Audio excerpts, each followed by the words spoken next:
I'm here to sound the alarm. The world must wake up.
Welcome all of you to this session 4 on the role of public institutions and national to local governance in building resilience and promoting climate action. My name is Sanjaya Bhatia. I'm the head of the United Nations Office for Disaster Risk Reduction, the Office for Northeast Asia, and the Global Education and Training Institute, which is located in Incheon in South Korea. Of course, we are a training institute, but apart from that, we also coordinate the Global Making Cities Resilient 2030 initiative, which is focused on local governance. And therefore, this topic is of great interest to all our members also. So for this session, we have a range of speakers who will discuss both the role of national institutions, but also of local and local governance, because we all know how important local governance is for addressing the challenges of the future, which may include the ongoing pandemic, but of course, definitely include the climate emergency. Each speaker will have about 15 minutes to present the topic and their views. And we will have a session for Q&A, question and answer, after the panel has completed their presentations. If you have any questions, please identify the speaker to whom you want that question addressed, and also post that question in the Q&A tab so that we can target that question for the appropriate answer. Also, I would request the speakers to keep track of time. There will be a prompt 1 minute left and time over. So please follow that so that we have enough time for a discussion and some questions and answers. Now, I want delay further. I know all the participants are very keen to hear the speakers. So let me set the ball rolling.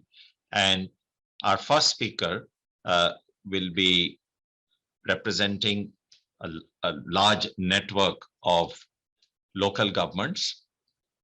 He is Mr. Helmi Abedin. He is the Disaster Risk Reduction and Resilience Coordinator from United Cities and Local Governments, Asia Pacific Office. Many of you will know it as UCLG. It's one of the largest networks of local governments in the world.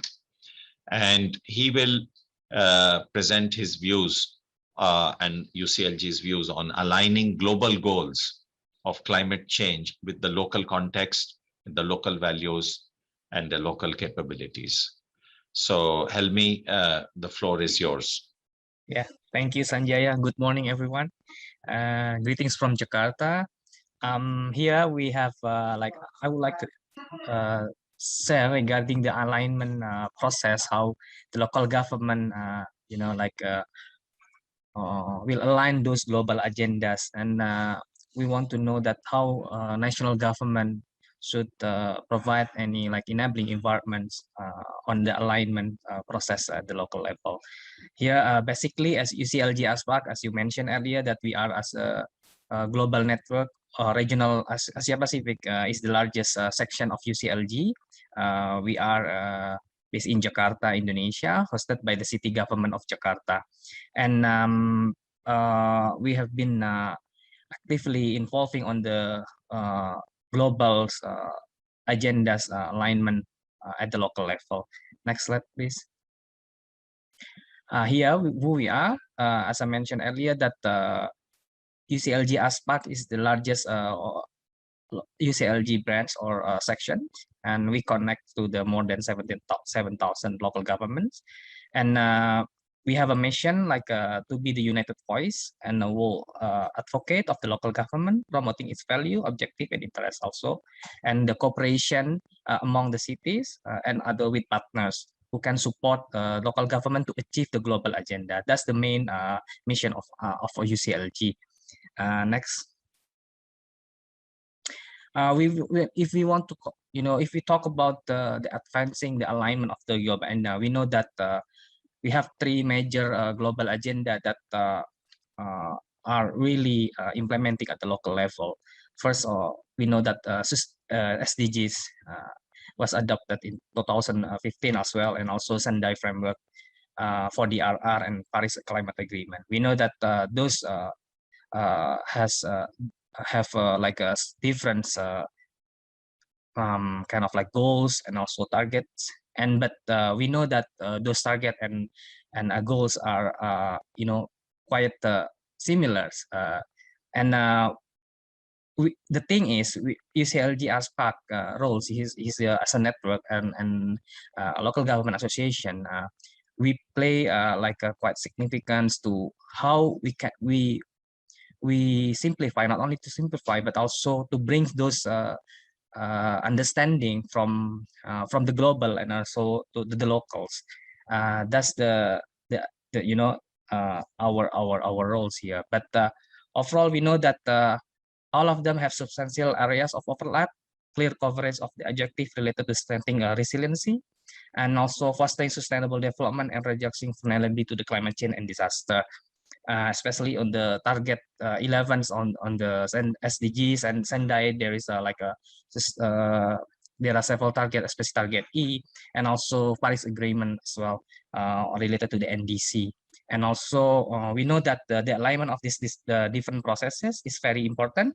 We know that it can increase the coherence and efficiency and effective toward achieving the global outcome. We know that there are some countries, especially in the Asia Pacific, recognize of the value of the agreement. Still, they are still struggling to understand what the island policy process look like. And we brings also we showcase the practice, not only the best practice but also the failure practice from the local level. And then I believe that our members can also achieve this target And also, we know that building strategic linkages and coordinating action among it could increase the effectiveness of different action and related goals. I think this is the overview that the condition of the alignment process that are now at the local level, like they are still struggling, and also both. I think the first thing is national government should provide like enabling environments, like not only at the national level but also at the local level. Next slide, please.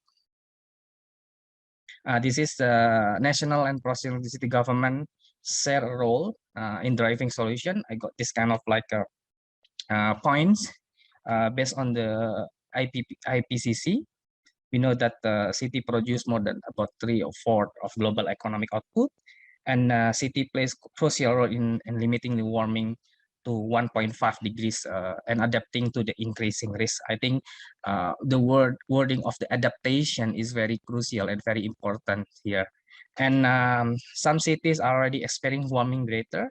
Like for example, we know that in the Asia Pacific, there are so many small or intermediate cities are located near the coastline area, especially in country like the Philippines, Indonesia, and the Pacific Oceans are very dangerous or very prone to this kind of climate crisis. And also we know that cities offer most ready availability and feasible and cost of effective option for rapid and far-reaching system transition in energy is very, very important. And urban policymakers play a key role in climate change, but they must act fast and cannot do it alone because we know that this process or alignment process, also the achieving the global target must have like a very good partnership. And also we know that the city resource based on often remain weak, with most of tax authority and revenue under national and provincial government. This is I want to emphasize that there are some power or how can I say, like certain issue that local government is still depend on the national government's like work. Next. This is based on the discussion, guide question. I just want to, like emphasize 4 points here. How can countries better align the global goals, including the 2030 agenda? And first is national government provide the enabling environment for the every committed global agendas, SDGs, new urban agenda, Paris, and also Sendai.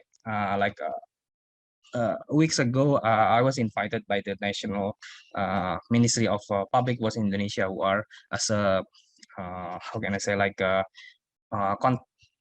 coordinator for the new urban agenda targets, and they also relate on the alignment process and how cities and local government can better understand that those targets and also goals actually similar to others. I think that's the most important thing that we have to really provide any understanding to the local level. And the second is enabling environment is not only about the policy or law, but also human resource capacity regarding knowledge and skill at the national, both national and local. Sometimes national government, they might have the like a limitation to not only to to capacitate and to provide any knowledge and also skill to improve the skill at the local level. That's the most important thing. I think for third is about the financing. We all know that we always talk about the financing, but we know that some local government can access to the public financing and national government funding mechanism. I think this is very important. So I think some country that they have a certain role and regulation that allow local government can have a municipal bonds on etc. But some other country that they might not have this kind of certain regulation. And also sectoral issues, the clear role between national and local. For example, like in Indonesia, because of UCLG ASPAC is based in Indonesia, we have several projects and activity related directly with the local government. We know that some area or local government, they cannot intervene this some actions because of the power or the regulation is regulated by the national government. I think that's next. What are the key recommendations in tracking the progress? Here there are 4 I want to point out here, and ensure the enabling environment is conducive both and national and local. Define the level authority for local government or cities and access to funding. Ensure the knowledge gaps and it can be minimized between national and local. For example, coastal area and sea management in Indonesia is responsible under the provincial level, and sometimes national governments, provincial, subnational, and national, they has a big, have power to manage this kind of authority is beyond the administrative boundary, and approach to the co-benefit toward the global agenda or targets. The different agenda output contributing to the others goal is a should be holistic approach, simplify the indicators, alignment, and also understand how those targets can be achieved and also adopted based on the national development plan. I think this recommendation that I can highlight. Next, please. Here, what can be done to better engage and coordinate the multi-stakeholders to transit global framework? Here, as a like local government, maybe we can encourage the effort, the alignment of global agenda, integration with all targets, merging those global with the national target. This is very important. City must know that the national target should not overlap or um, uh, against the global target. And also strengthen the platform, the National Government Association. We know that there are some local government association are still weak, so that's why we want to like foster them to how increase the capacity and also the knowledge and communication, and foster cooperation among cities. It's very important. Foster the knowledge hub.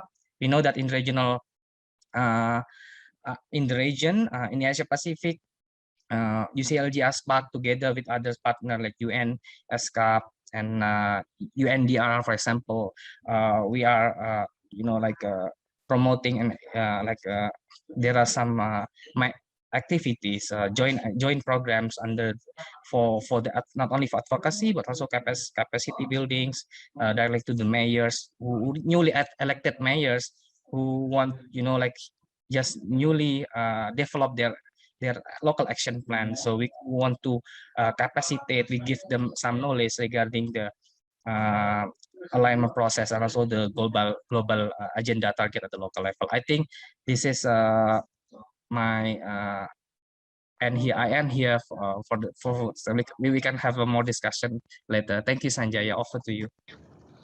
Thank you very much, Helmi. Very interesting about the coherence and the overlap of the different agendas and your recommendations on how to take this forward to strengthen the local governance and the role of the national government, because there are so many overlaps between what the national government does and what the local government does, and they need to collaborate and cooperate. And that's one of the reasons why we are also promoting a national local linkage in various urban resilience programs. So I have one question here for you, which is more about the UCLG. So the question is, can any NGO or civil society who have been working at the local level join the UCLG? Yes. And if so, what is the process? Yes. Yeah, Sanjaya, for sure. Because of UCLG ASPAC is, for sure is a local government network. So the members are mostly local government, but for the non-government, we they can be a member as a institution or as a like a legal other entity as a partner as well. Like for example, in the Singapore and Japan, we have CLAIRE Singapore, and we have also others partners who are part of our umbrella, our family. So I think it's possible. Yeah. Thank you very much. And then we'll come back again during the Q&A session. So that was Helmi from UCLG. Now let me take this session towards risk-informed governance to address climate change. We have with us Mr. Sunil Thawani, who is fellow of the American Society for Quality. He's also a member board of directors of the Dubai Quality Board. Dubai Quality Group, sorry. And he will present his views on risk-informed governance to address climate change. So, Sunil, the floor is yours. Thank you. Thank you, Mr. Sanjay, moderator. Thank you, Mr. Bokium and the team for the wonderful work all people are doing. And good morning, good afternoon, good evening, wherever you are, in whichever part of the world you are. You see, this subject of risk-informed governance goes to absolutely to the fundamental core of sustainable agenda, especially SDG goal number 16 it is. And I compliment and congratulate the leadership and the team at UNPONG to help member states, especially in Asia Pacific region and East Africa, 48, 50 members and beyond, to help enhance governance. Next, please. I'm going to share with you some of the global trends and how this disaster is really impacting our life, whether it is man-made or natural, and how the effective governance, innovative governance can help manage that risk effectively, and what are the key building blocks. If any country or at a federal or a local level wants to effectively do that, what are the building blocks they need to be looking at, and some outstanding, beautiful, interesting case studies of how the digital government, digitization, innovative governance is helping the world make this a better place, and few conclusion policy recommendations. Next, please. If we, as per the UNDRR report, you can see the impact. All the metrics are going in the wrong direction. Over the last 20 years, the disasters, whether it is earthquakes or floods or storms, wildfires, they have almost doubled. And their impact, whether it is deaths, whether the people who are impacted, even the economic impact runs into trillions of dollars. I mean, we have been hearing these numbers, billions and trillions, but it's really hard to visualize how much is that. Half of the world population, 4 billion people, have been affected. Every second guy in the world has been affected by the huge impact of the disasters. Now we have got a huge crisis in front of us, and that's where the risk governance comes in. Next, please. The Committee of Experts of Public Administration designed a beautiful document called the 11 Principles of Effective Governance for Sustainable Development Agenda. These are split into effectiveness, accountability, and inclusiveness. The best thing is to do an assessment where your department, ministry, or the government is at this point of time. We must always start, where are we now? In the Plan, Do, Check, Act, we should start with the check. Trust me, at this assessment for an entity, it is revealing. It is very insightful. And you would have made the first major step towards sustainable agenda. Based on the research and inputs, inclusiveness pillar is usually the weakest one. That's where a lot of attention, resources are needed. So my strong recommendation is, even if you have to take only one major input from this session, implement this, do the risk-based assessment. Next, please. Now, risk is God has given this capability, it is inherent in it. When I'm crossing the road, what are the risks? It comes naturally to me. When I'm driving a car, risk is already there. But the beauty is in its mitigation. Seat belts, road signs, speed breakers, signals, monitoring the traffic flow. So risk is everywhere, especially in this uncertain world. Risk is absolutely, and we cannot do away with it. The smartness is, intelligence is to identify the risk and mitigate them. Also, very important is it's a mindset. Risk is inherent everywhere. It lies in our decision-making process. I'll share a beautiful quote by Anthony Robbins. The consequences we face is the result of choices we make. So when we are making our choices, whether we are buying, investing, we need to consider the risk in the decisions we take. So as a roadmap is understand the current risk and the likely risks which are to public, population, citizens, visitors from all the likely disasters. Have an implementation plan, mitigation plan, integrate it into your government strategy and business planning process. Monitor it. I've seen companies monitoring it every 2 years, 3 years. That time is gone, sir. We need to be monitoring it almost every few months. We need to keep the risk management very current and dynamic. And that is what will help us develop resilient communities.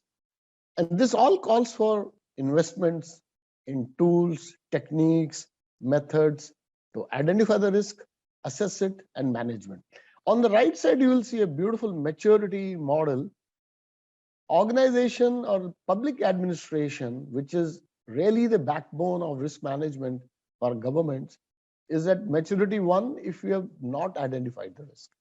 As you keep identifying the risk and having effective mitigation, your maturity level goes to 0, 4. That's what it is. And it is linked to business continuity. Next, please. Now, United Nations has done a wonderful work in developing this document called Sendai Framework. It's people-centric framework for disaster risk reduction. It is requesting all governments to do a risk-informed governance framework in place. You see, the benefits are phenomenal. The disaster mortality goes down, economic impact goes down, the cost goes down, whereas it saves lives. So my humble request to everyone who's listening is open up this document and use it and integrate it into your annual business planning process. Along with this, you also have other standards and framework you may like to look at. One is ISO 31000 on risk-based management. Other is ISO 22301 on business continuity. Once we have identified the risk, business continuity standards framework help us develop the mitigation plans and monitor and minimize or reduce the risk. Next, please. Now, what are the key building blocks for a risk-informed governance? I mean, these are essential foundation. No high-rise tower can sustain and remain on the ground if the foundation is not strong. First and foremost is all about leadership, leadership, leadership. Leadership's job or the role is to create a risk-based thinking culture in the organization. That's absolutely critical. Then coordination and communication among all these stakeholders, whether one is at a local level or a federal level or private sector. That coordination, no one can win this alone. It's a collaborative framework we need to put in place. The whole of society response. Preparedness is absolutely critical. And believe me, you have a lot of mindset challenges. I was doing crisis management work with another very large real estate developer. When we're talking of if earthquake comes or telecom system fails, we should do this and buy satellite phones and move our backup centers there. People were like taking it very lightly, very easy. But when it hits, that is the time we realize the value. The whole strategy is to prevent it from happening. Then communication. using the latest technologies, the future technologies, frontier technology, that has a huge impact on how we can do a risk-based governance. Yeah. Policy analysis and use standards. Next, please. Case study 1 from Puerto Rico. You see, they wanted to have a reliable delivery mechanisms, especially to places which are far-flung and hard to reach. And that's where they use these drones and UAV flights to deliver the healthcare needs, medicines, and things like that. Next, please. Another beautiful story from Samoa Island. They have a huge risk of, going under the water as the sea level rises. So the traditional methods of doing land survey were not effective or accurate and complete. So they deployed latest technologies to carry out this surveys, and which helped them develop mitigation plans. Yeah. Next, please. Yeah. In concluding the presentation, I have summarized my talk in very brief 7-8 bullet points. Adopt the 11 principles of effective governance, which are meant for public administration, and that is the opening the door. Second is adopt the frameworks, which already is distilling the best practices in the world. You don't have to rediscover the wheel, like Sendai framework and ISO standards. Then put the risk-informed governance in your annual business plan. That's where institutionalization will happen.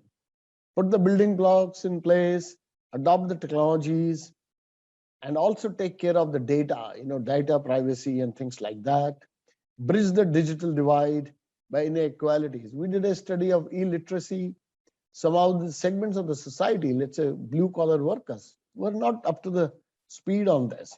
Review policy processes, procedures as the new technologies get involved, and implementation.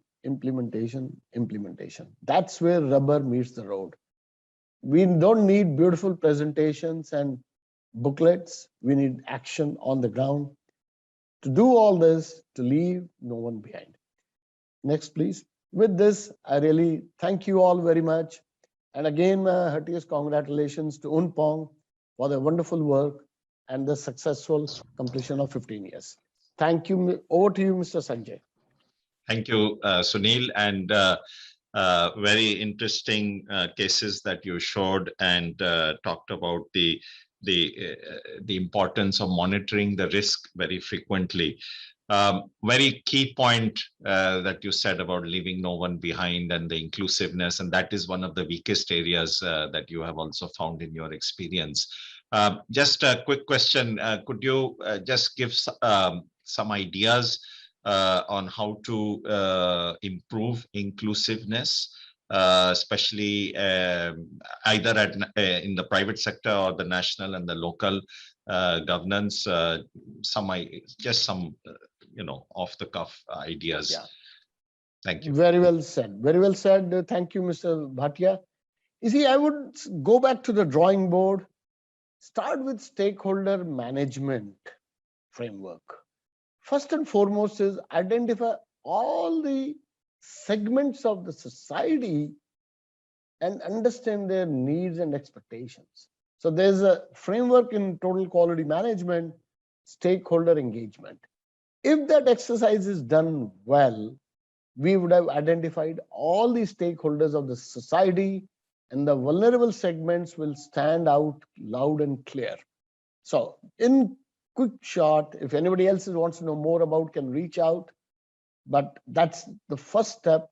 And 95% of the companies I've engaged with, they have not mapped it, they have not documented it.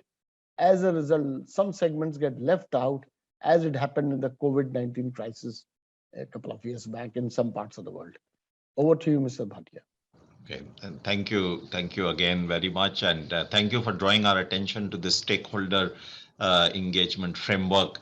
I'm sure many of the participants would be much interested in knowing more about it. So if you have a link or anything you would like to share, you can put in the chat.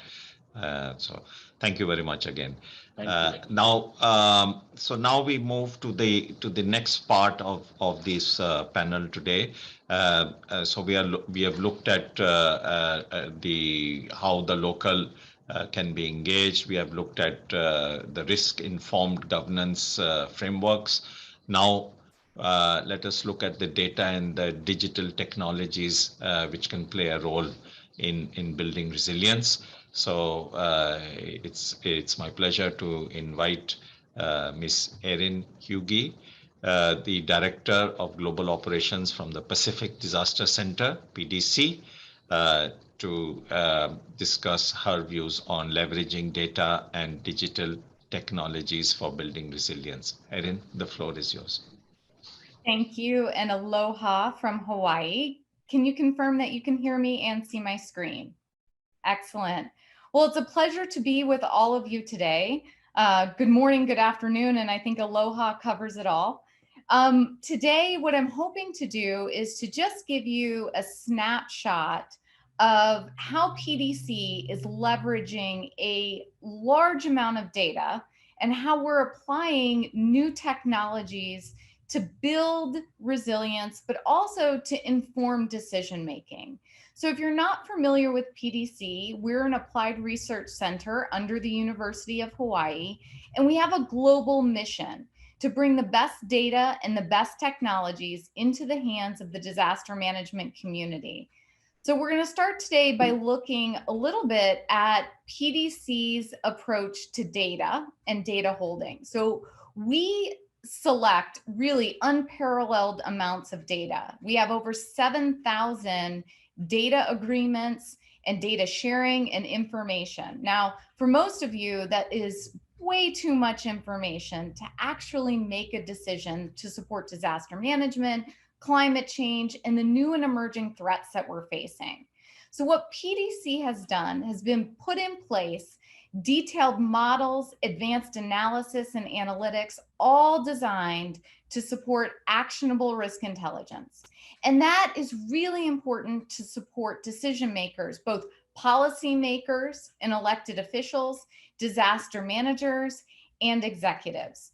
And we know even the emergency manager on the ground needs to have access to this data. So we've placed that in mobile-friendly, lightweight, easy-to-use, intuitive devices, and I'm going to give you a glimpse at that. But I think it's also important to note that PDC has really specialized in translating that data and translating that data into action, because we know not everybody can be a scientist and focus on meteorology or seismology or climate change, but all of these things impact your life. So how are we doing that? Well, one, we're actively accessing and leveraging AI, so artificial intelligence, machine learning, and natural language processing, so that we can effectively access complex, large data sets in a way that can allow us to monitor hazards that are happening all over the world 24/7. Now, really, as our previous presenter showed, we're going in the wrong direction when it comes to hazards. We're increasing the number of disasters that are happening worldwide. And that means we need scalable technologies and the ability to actively access that data and translate it, and in a speed that is much faster than what a manual process would be. And so what PDC has done is we've integrated all of these technologies into our DisasterWare platform, which is accessible, open, and free to anybody who has a mission in disaster management. And not only are we providing alerting, specialized alerting for assets or asset tracking, we're also providing information about the potential impacts, the changing landscape of risk at multiple scales, both for multiple hazards and for hazard independent features like vulnerability and coping capacity. And we've placed it all in one spot and made it multilingual so that you can access it and use it really to affect change. And that's been our focus. Bring the data in, pair it with the technology, and be the translator so that we can support action. And I'm going to give you a few more examples here. So PDC is known for conducting detailed risk and vulnerability assessments. We do global yearly risk and vulnerability assessments. We do regional assessments, most recently for the ASEAN region. We also do detailed subnational assessments because we know countries are not all the same. Just here in the US, I can tell you Hawaii is the only island state, and we have very few similarities to other states like North Dakota or even New York.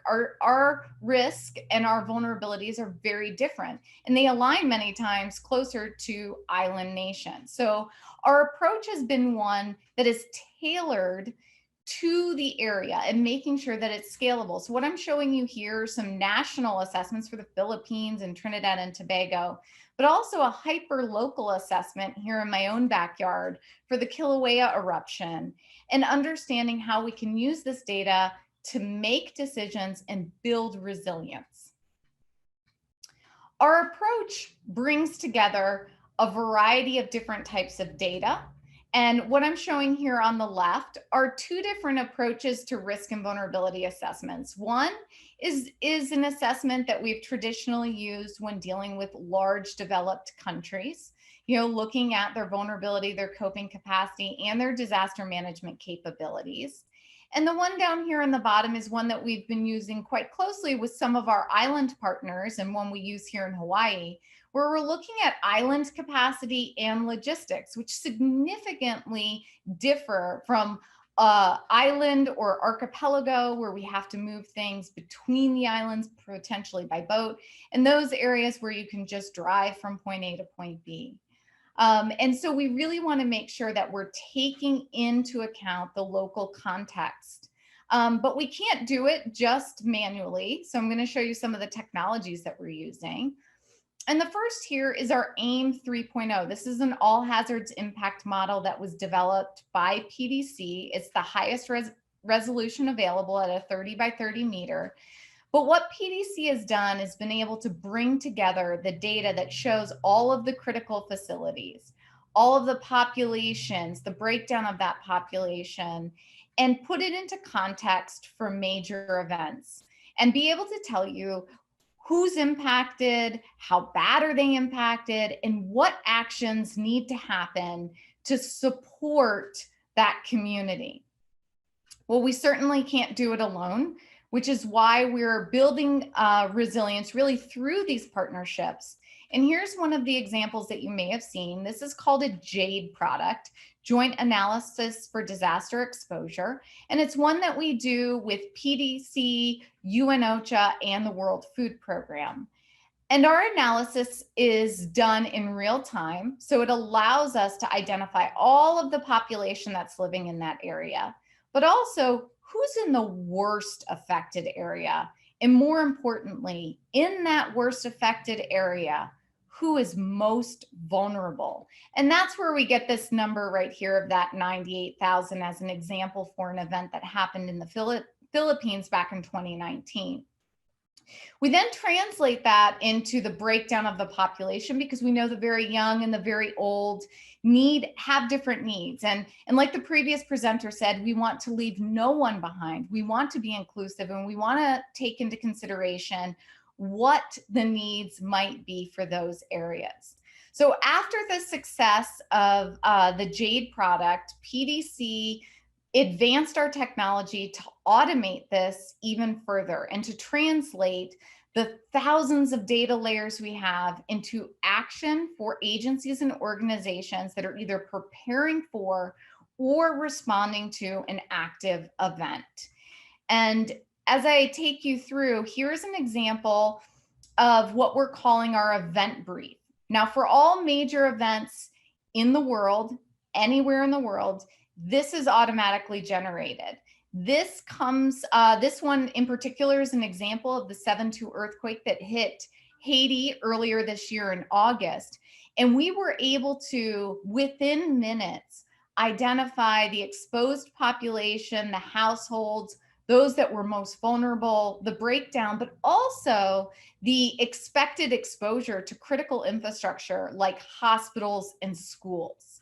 More importantly, we're able to identify the likelihood of impact to lifelines, power, communication, transportation, and then the direct benefit to need. And I bring this up because this really is the marriage between having the right data and applying the best technologies or digital advancements to be able to come up with solutions and direct action. So this is something that we're really excited about. And if you look at this event brief, as well as the flash appeal that came out from UNOCHA, you'll notice that these numbers match up. I think this is really important as we talk about COVID, and you start to see that all of this was done remotely with nobody on the ground.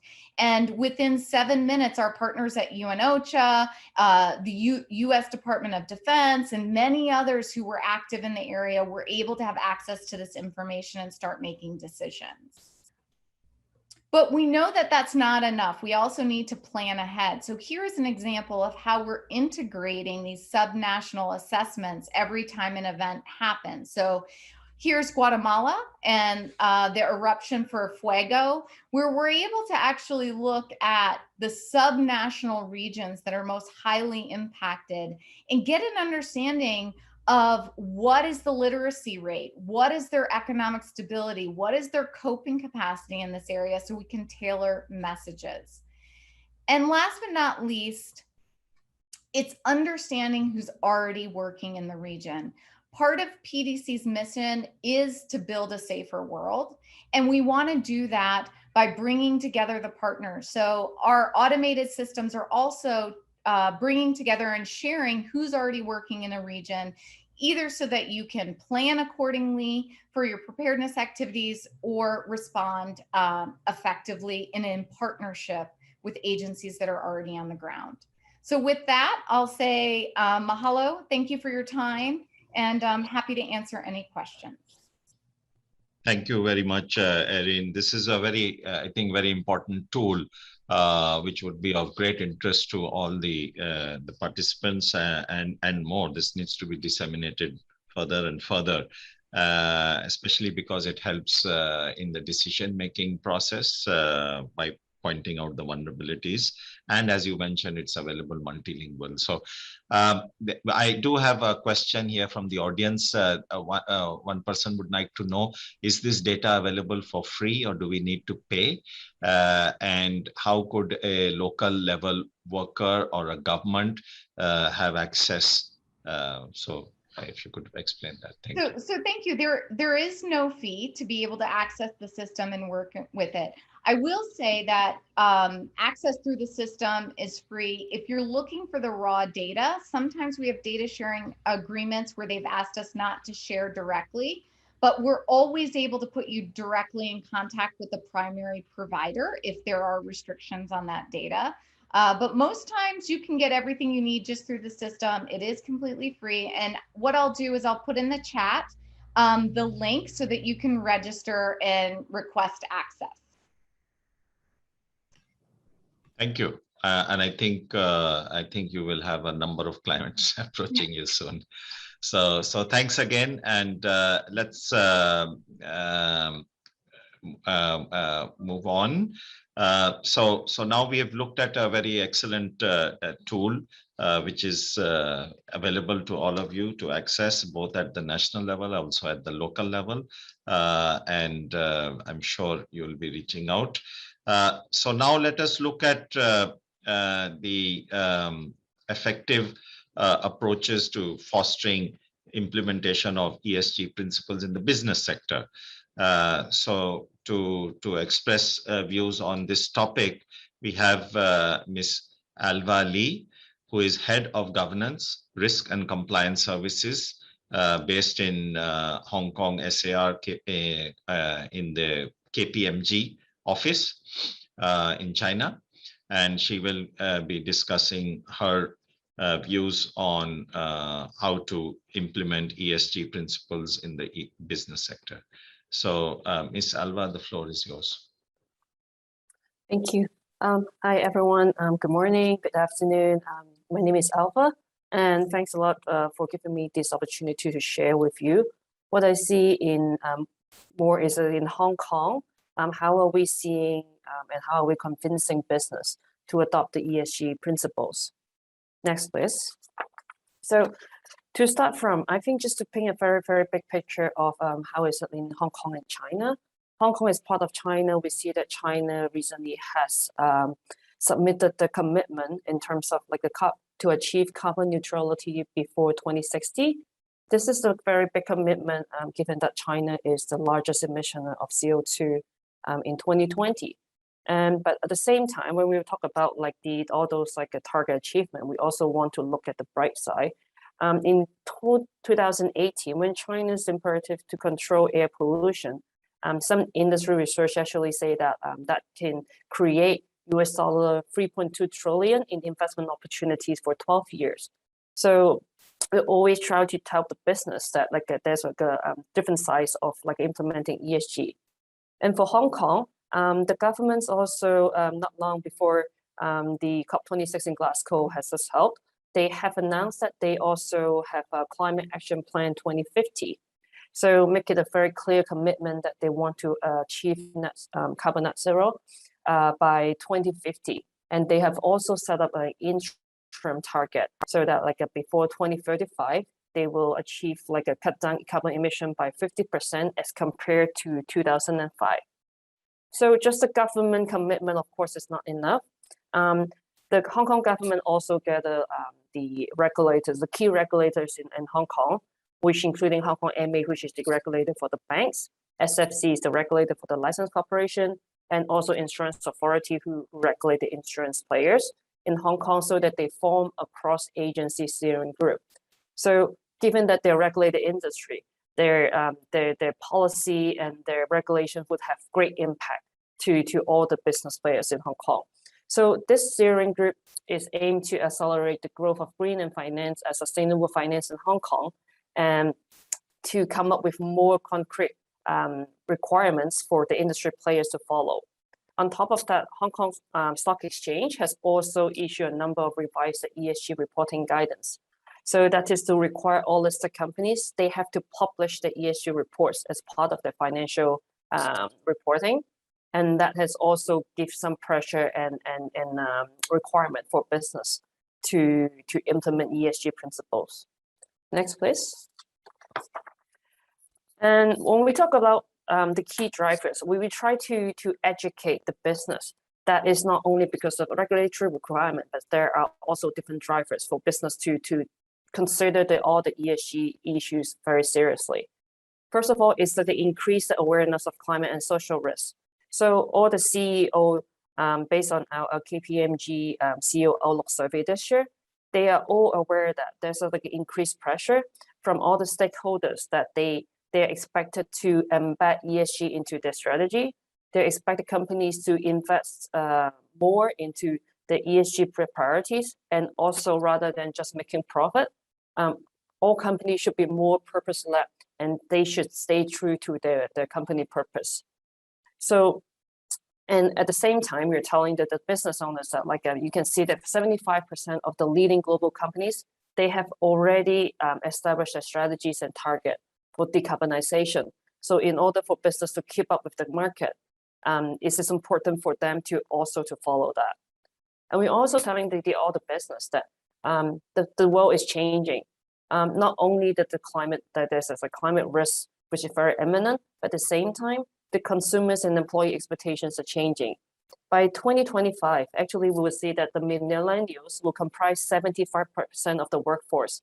And millennials actually is a generation who are more conscious about, who are more conscious consumers, and they care deeply about impact of business on nature and society.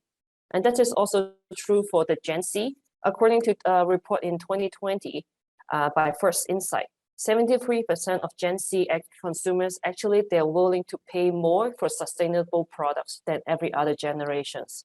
So this is the changing consumer behavior and also expectation from the stakeholders are driving more transparency demand from the business to disclose the impacts on the environment and the society. On the other hand, sustainable finance investing has become one of the fastest growing areas in the investment industries. And that it is also happening in Hong Kong.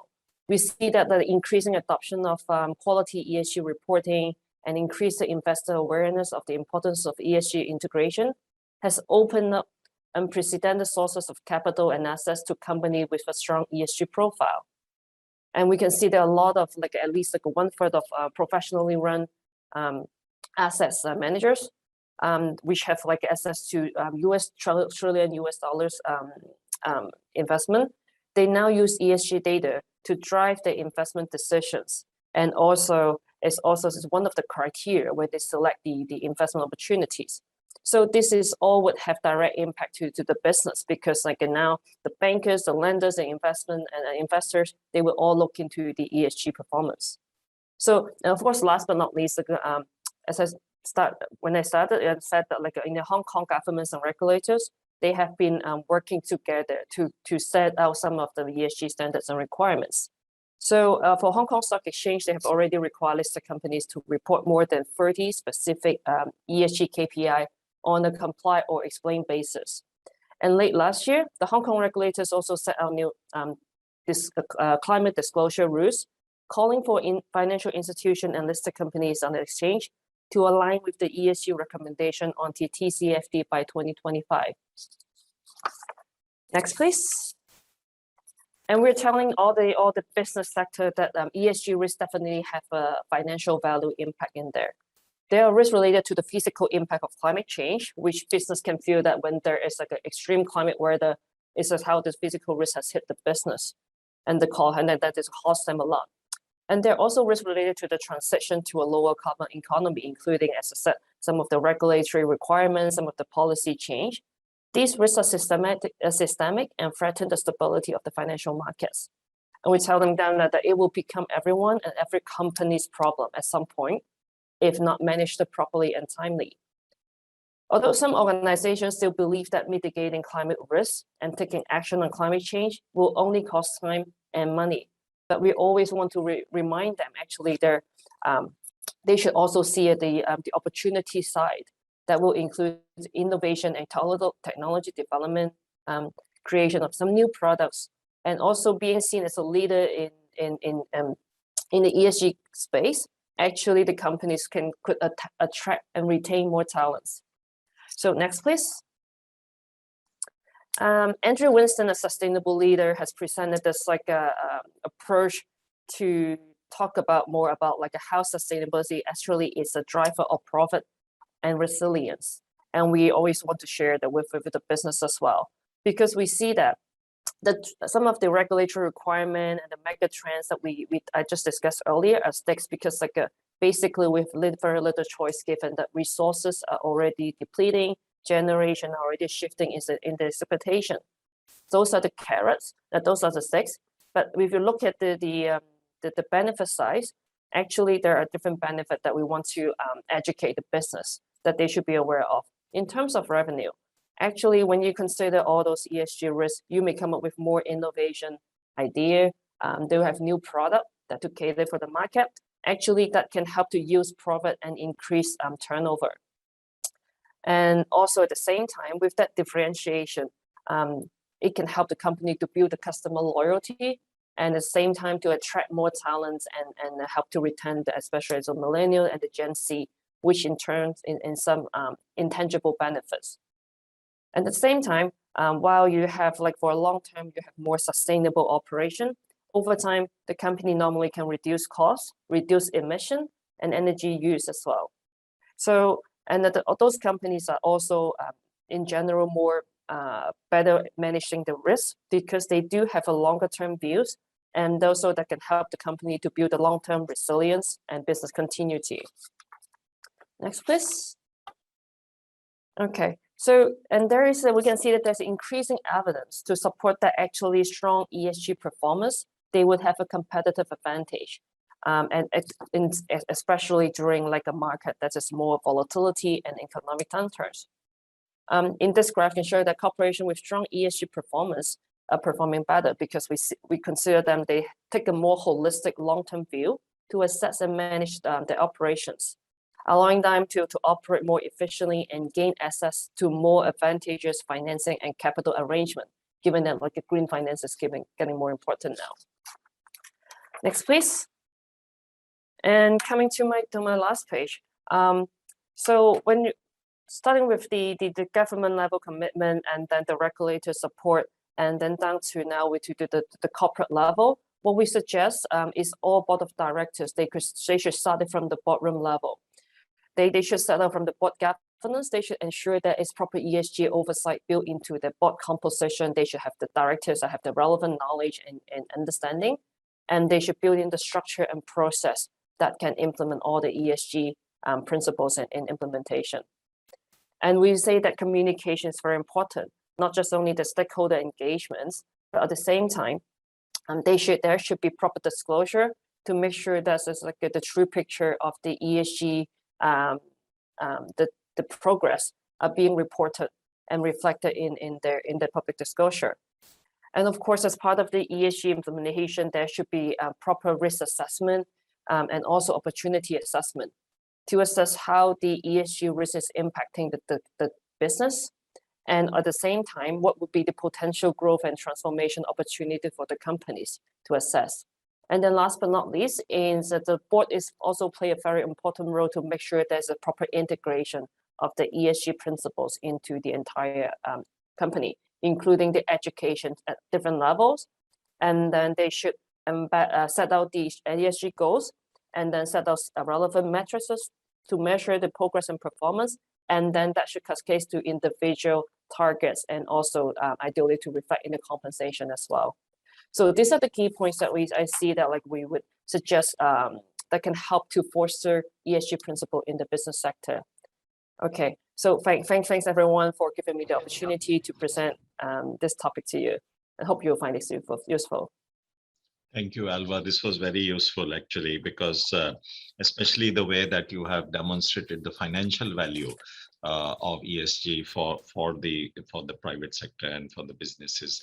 So I just a quick question, because you have been interacting in your role with a large number of companies. So what general trend do you see towards ESG? Because you have explained the financial value, and I guess that's part of the conversation and the dialogue that you have with those companies. So what kind of trends are you seeing? Yeah, I see that like because actually companies are taking it way more serious in recent years compared to like they talk about sustainability maybe 10 years ago. At that time, it's just more like a brand building. But now they see that, like as I mentioned about, especially from the financing incentives, like in the private equity, the key investor are all talking about it. They know that if they are behind, I see that like they would quite concerned when, especially when there's like some ESG rating. I see clients, they would compare like with their peers and say, oh, now I'm in the bottom quartile. That means I have to do more in order to catch up and in order not to be behind. So there are different reasons for companies to do better on ESG, but I think it's all for the good purpose that like when more companies they're more thinking about it, they can more embrace actually why they have to actually do it rather than just for compliance reason for tick boxing. Yeah. Thank you. That sounds very encouraging, and also it will be very relevant to the local government and national government participants who are here in the audience today. So colleagues, so this brings us to the end of the presentation part of this panel. The floor is open for Q&A. If you have any questions, please post in the Q&A and mention the specific panelist you would like to have answer that query. But as we now open the Q&A, let me start with some general questions for all of our panelists.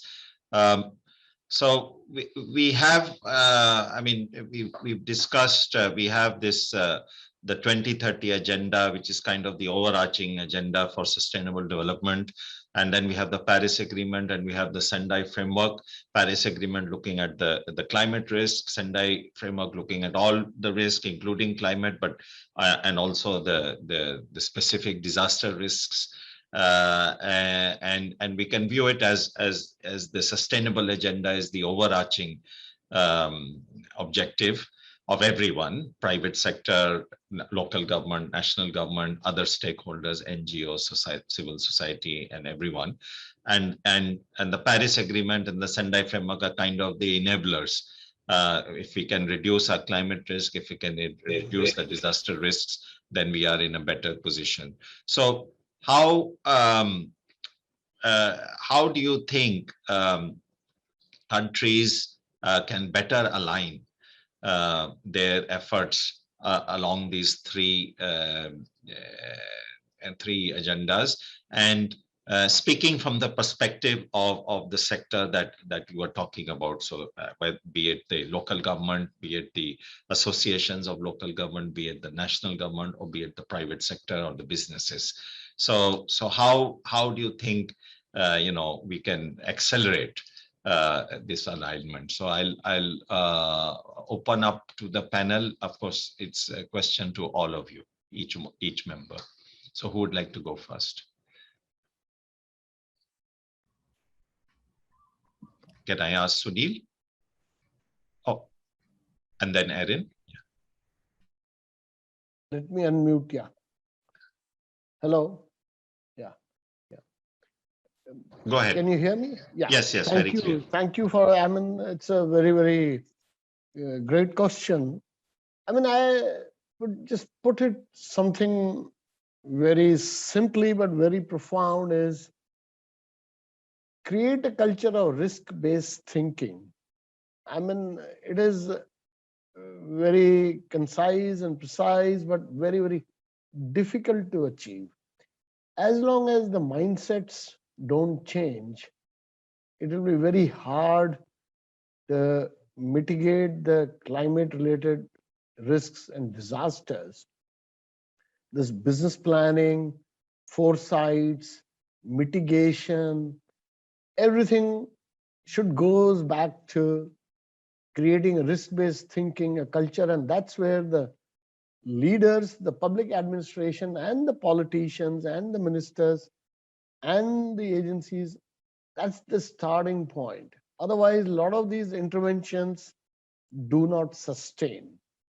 I mean, that's what, in short, I would like to summarize. Over to you, Dr. Erin. I think that's what Mr. Sanjay said. Yeah. Yes, Erin, please go ahead. Thank you. Thanks, Just to build off, just to build off of that, I agree. A culture of risk and understanding risk. I think that it can be overwhelming sometimes. So the amount of data, the amount of information, it almost feels as if it's too big for us to do something about. So I think there are the two things that I would like to encourage everyone is that, as we work towards this common agenda, really for a global mission, not just local or national, that can feel overwhelming. So my guidance is, one, focus on accurate data to base your decisions on, and keep in mind that accurate does not have to mean precise. So sometimes we feel like, well, I can't use the data because I don't know what this household is doing in that household. When in reality, if we know what the community is doing, then we can make good decisions. And while you're making good decisions, you can also simultaneously refine your data for which you make decisions. So don't get stuck in that, I don't have the best, so I can't do it. Start with what you have and build success off of that. And I think as you make those incremental steps, you're going to start to see 6 months, 6 years down the road, you're going to turn around and see how far you've come. So that would be my guidance. Thank you, Erin. Very, very important words. So Helmi? Yeah, thank you, Sanjaya. I agree with what Mr. Sunil said regarding the build the awareness, and also the internalization process within the government itself is very important, because we know that some department, they have certain target, and also um, uh, you know like uh, uh, targets that want to achieve, that should uh, complement each other, and also they need to have a better understanding how the process and how the implementation can be uh, done, and also at the local level. I think the internationalization process between the cross department at the national level, and build trust, provide some enabling environments, and I think that's the most crucial things that for the achieving those global and implementing this global agenda. Thanks. Thank you, Helmi, for the perspective from the local governments. And Alba? Yeah, I always come from more like a business angle. I would say that first of all, which is many they're working on it right now, is a common reporting framework in terms of ESG that can help actually different business. They have especially if global operation, they have a common language and ESG reporting requirements, so that the customers, the supplier can all understand. And then the next step I would think would be how to avoid greenwashing, so that actually company are not taking that chance just to pretend to be good at ESG, but actually they're not. So this I think would be help to encourage all the business to be more a truly adopted ESG principles. Oh, thank you, and thank you for raising the point about greenwashing, because it's quite a topic of discussion nowadays. So now we have some very specific questions which were asked by the audience during the registration process. So I'll go through them, and then we have some questions also in the Q&A which I'll go through. So we kind of go quickly. First question for Sunil. And this is about how can governance and digital transformation be adopted in the conservation of nature. So this is from a participant from CINAC, and I think it's a organization involved in conservation of nature. Yeah, thank you so much for the question. I mean, to be honest, I have limited knowledge and experience of deploying the technologies into the conservation of nature. So I don't think I'll be able to add much value, to be really honest with you. But having worked with the digital authority of one of the emirates in the government of United Arab Emirates, I mean, we had put some kind of technologies to monitor the movement of migratory birds and so on. So I will really appreciate if I can be excused. I don't think I can add much value, Sanjay, for this. Sorry to the person who asked the question. Maybe somebody else can take this question, answer this question better. No, thank you for your attempt at it. It's not an easy question, and the example that you gave is quite relevant, and probably I think it's kind of building on that inclusiveness and leave no one behind, because when we do our planning processes, we focus on the big ones, and nature and that kind of gets forgotten or slips through the cracks. So maybe that's how to go about it. So I also have a question for Alba. What role can public-private partnerships that follow the principles of inclusion and transparency play in climate adaptation? I would say if it's a public-private partnership, and then it's more like the public part, like they should also make it very clear in terms of the ESG, what they think can help to improve that, so that when they join to have that partnership, they already have set out the objective and the mission very clearly, and make sure that this is included in there as part of the requirement for that partnership. Thanks for that. And then I have a question for Erin. And this is what is the expansion plan that will best fit in small island countries? So this must be with regard to the risk assessment services that PDC provides. So right now we're actually doing quite a lot for island nations, both in the Bahamas and in the Central and Southern Caribbean and in Oceania. And our focus here, many times when you look at island nations, the way data is collected is not really conducive to rolling it up to a global analysis. So our focus is trying to identify the indicators and data that accurately represent what is going on in those communities. So we're working with about 10 or 15 different nations right now, island nations, to better understand the challenges that they face. And for me in particular, this is very important coming from the only island state in the US. We face the exact same challenges here in Hawaii. So I hope to report on more of that next year on the advancements that we've made, but that's a real push for us in 2022. Thank you. And we have another question for Sunil. To what extent identification of people left behind is important? In case of an overpopulated country, it is difficult to assess and identify the groups which are missing, for example. So what are your suggestions for that? Yeah. Thank you, Mr. Mohammed. Thank you, Mr. Sanjay. I mean, probably this very, very critical and important question. I mean, on a scale of 1 to 10, I will rate it as number 10 of identification of the various segments of the society which are in dire need or most vulnerable. Let me give you a very simple example. I'm from India, you're from Bangladesh. We are a densely populated nations.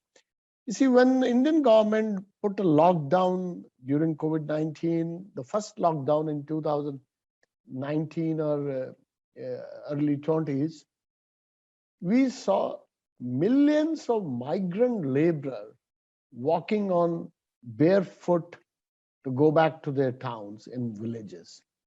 This clearly tells me, while taking the decision, somebody in the meeting room forgot about this need of the migrant laborers, that they are living on day-to-day, paycheck, cash check. And through that, they send money to their villages every other day to feed their families. About 300-400 million people got left out. Same thing happened when we had government withdrew a couple of, cash notes, 500 and 1,000 rupee notes. And suddenly millions of people didn't have money to be paid. And there were queues and queues. And there are also illiteracy studies I have participated in. We find if we don't do this, we can never achieve the goal of no one left behind. If you really don't know whom are we here to serve for, how are we going to achieve the growth and prosperity and development? So 10 out of 10. Thank you, Mr. Mohammed and Sanjay, for asking this question. Okay, thank you. That's very, very pertinent. So now another question for Dr. Erin. Vulnerable groups have less access to digital technology. So how can you ensure maximum benefit of technology to vulnerable groups? So for example, from the database and others. Yeah, this is an excellent question. So I think first and foremost, I tried to demonstrate some of the cutting edge technologies and where we're going. But I think it's equally important to evaluate the types of technology that are going to be most beneficial to each community. And you don't need to have artificial intelligence or advanced computing to effectively measure the depth of the river that is continuing to rise. And the right technology for each community should be identified. That right technology might literally be an old, a traditional way of measuring from the top or highest point, and then communicating that information by radio. Now, communicating that to a central location is the key. Because once we centralize that information, any agency or organization that's coming in to help can now have access and now knows that we're in imminent threat of flooding. They know the conditions on the ground, but it doesn't necessarily require that we take the best technology out there and put it into the hands of practitioners.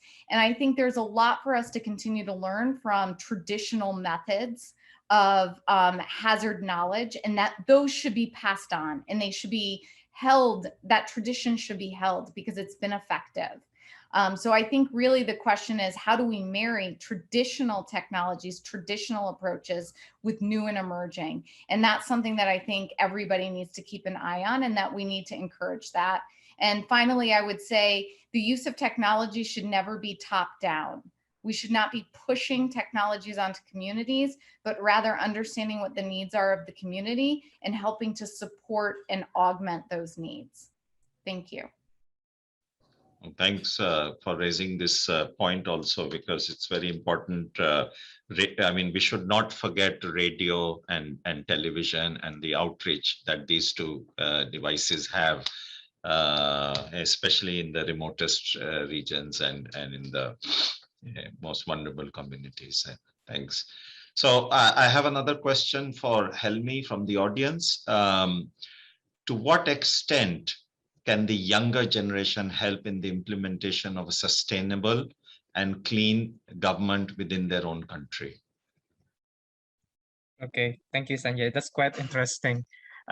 Good questions. You know, I'm working at the UCLG, and like oftenly meet with the mayors and also councils, and I think the young generation can play very important here. As a, you know, we know that during this pandemic there are so many very creative social medias influencer, and also using this kind of platform.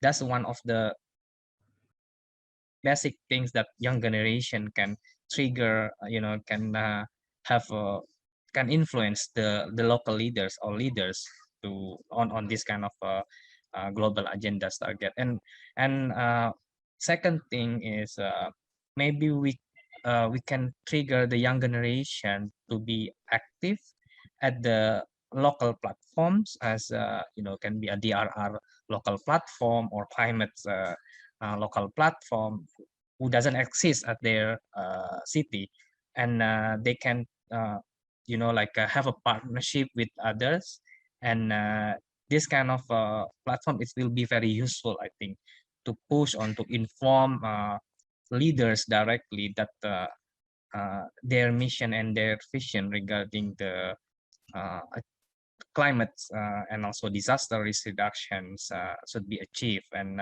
this is also to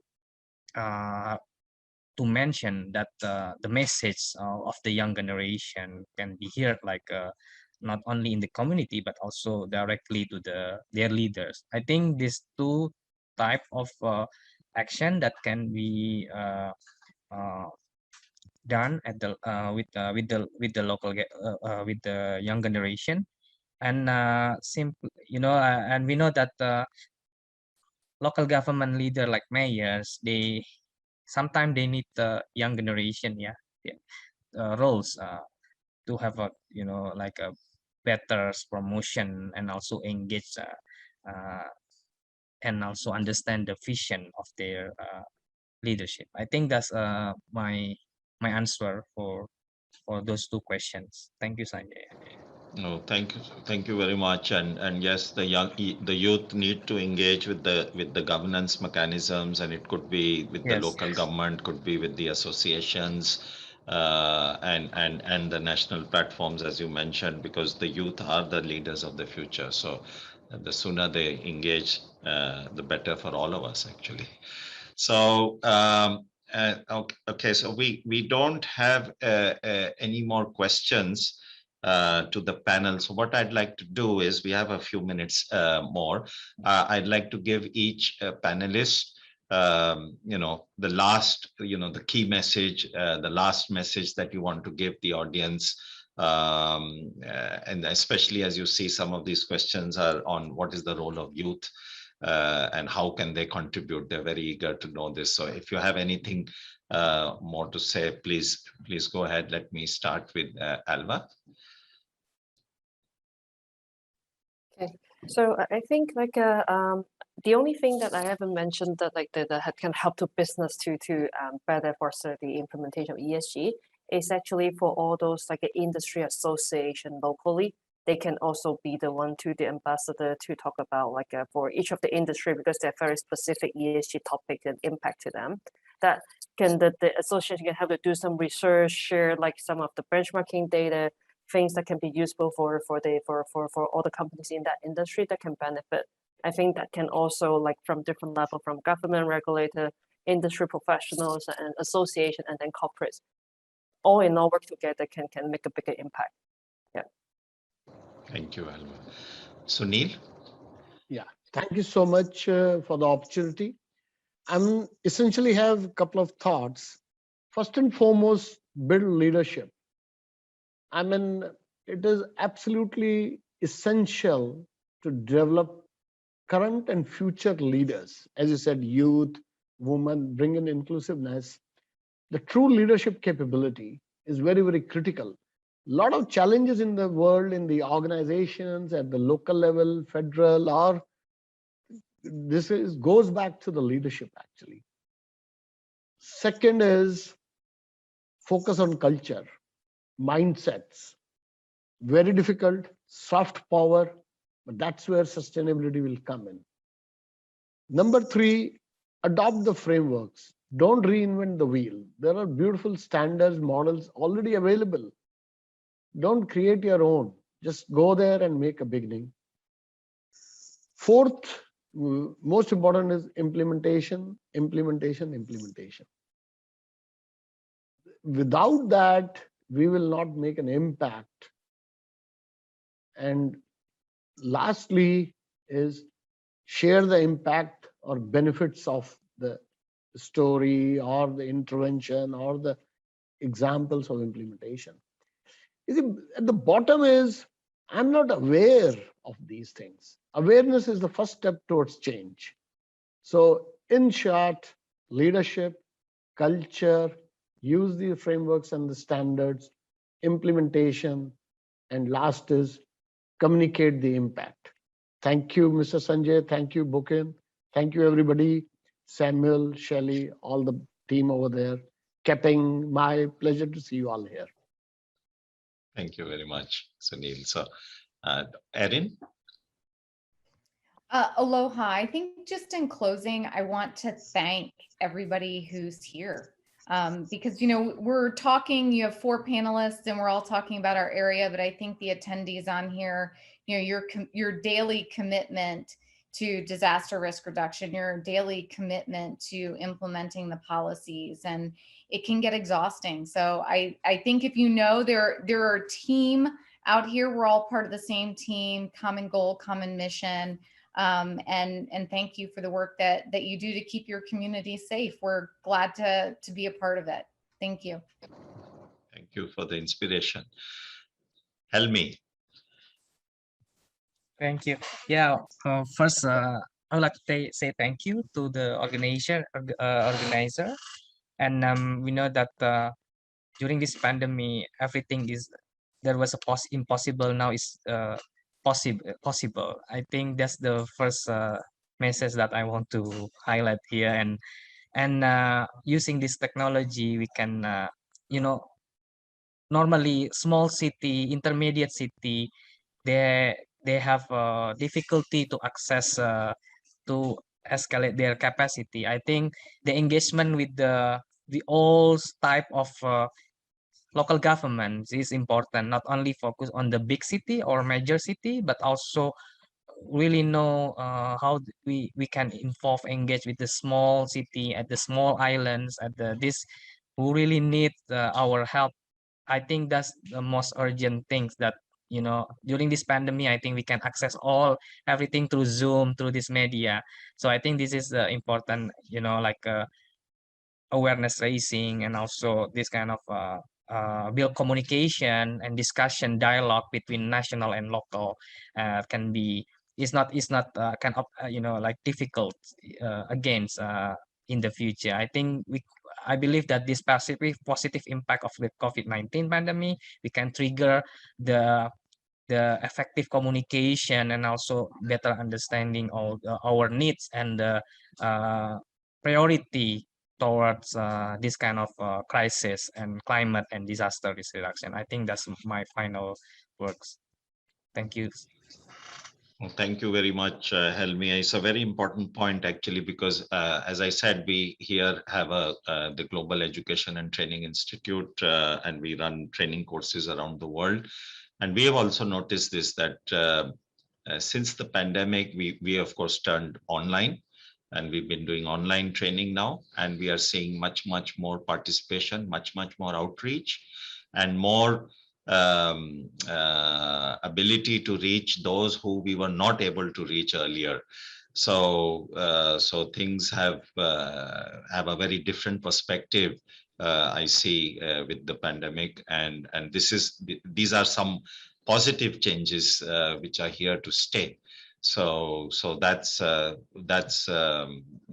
think the use of technology and the transformation due to technology was kind of accelerated because of this emergency that we face. But this also goes to show that the technology was always there, but we were not comfortable using it.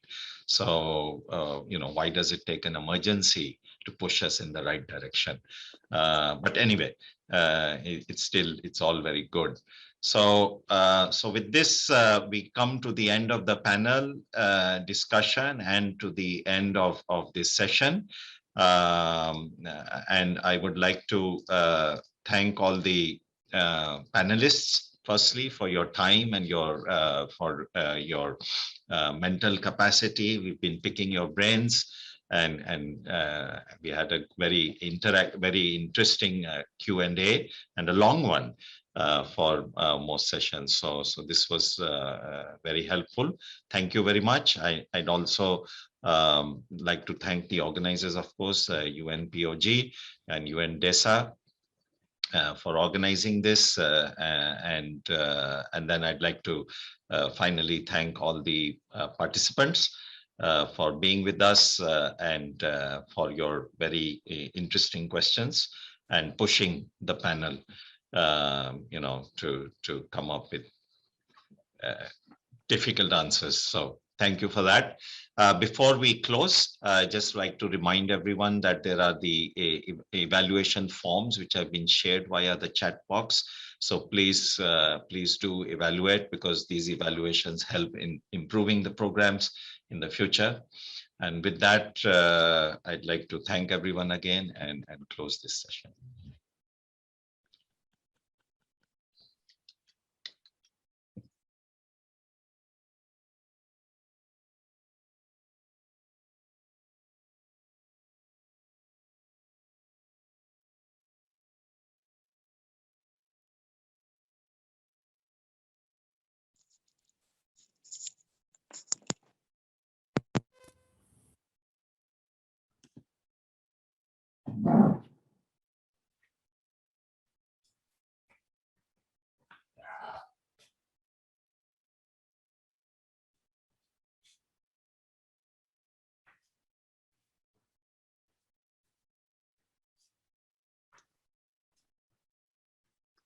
Yes, during this 10-minute break, may I kindly invite the distinguished panelists, speakers of session 5 to briefly check their connection, please. The first speaker, Mr. Kevin Yao, you're connected, right? Yes, I'm connected. No problem. Yes, Yeah. thank you. And Mr. Muniraksa, so we've checked your connection before Yes. session 4. Yes, your okay? connection is still You hear me? okay. Okay. Yes, thank you so much. Thank you. Professor Myung-jae Moon, you're still with us here? Yes.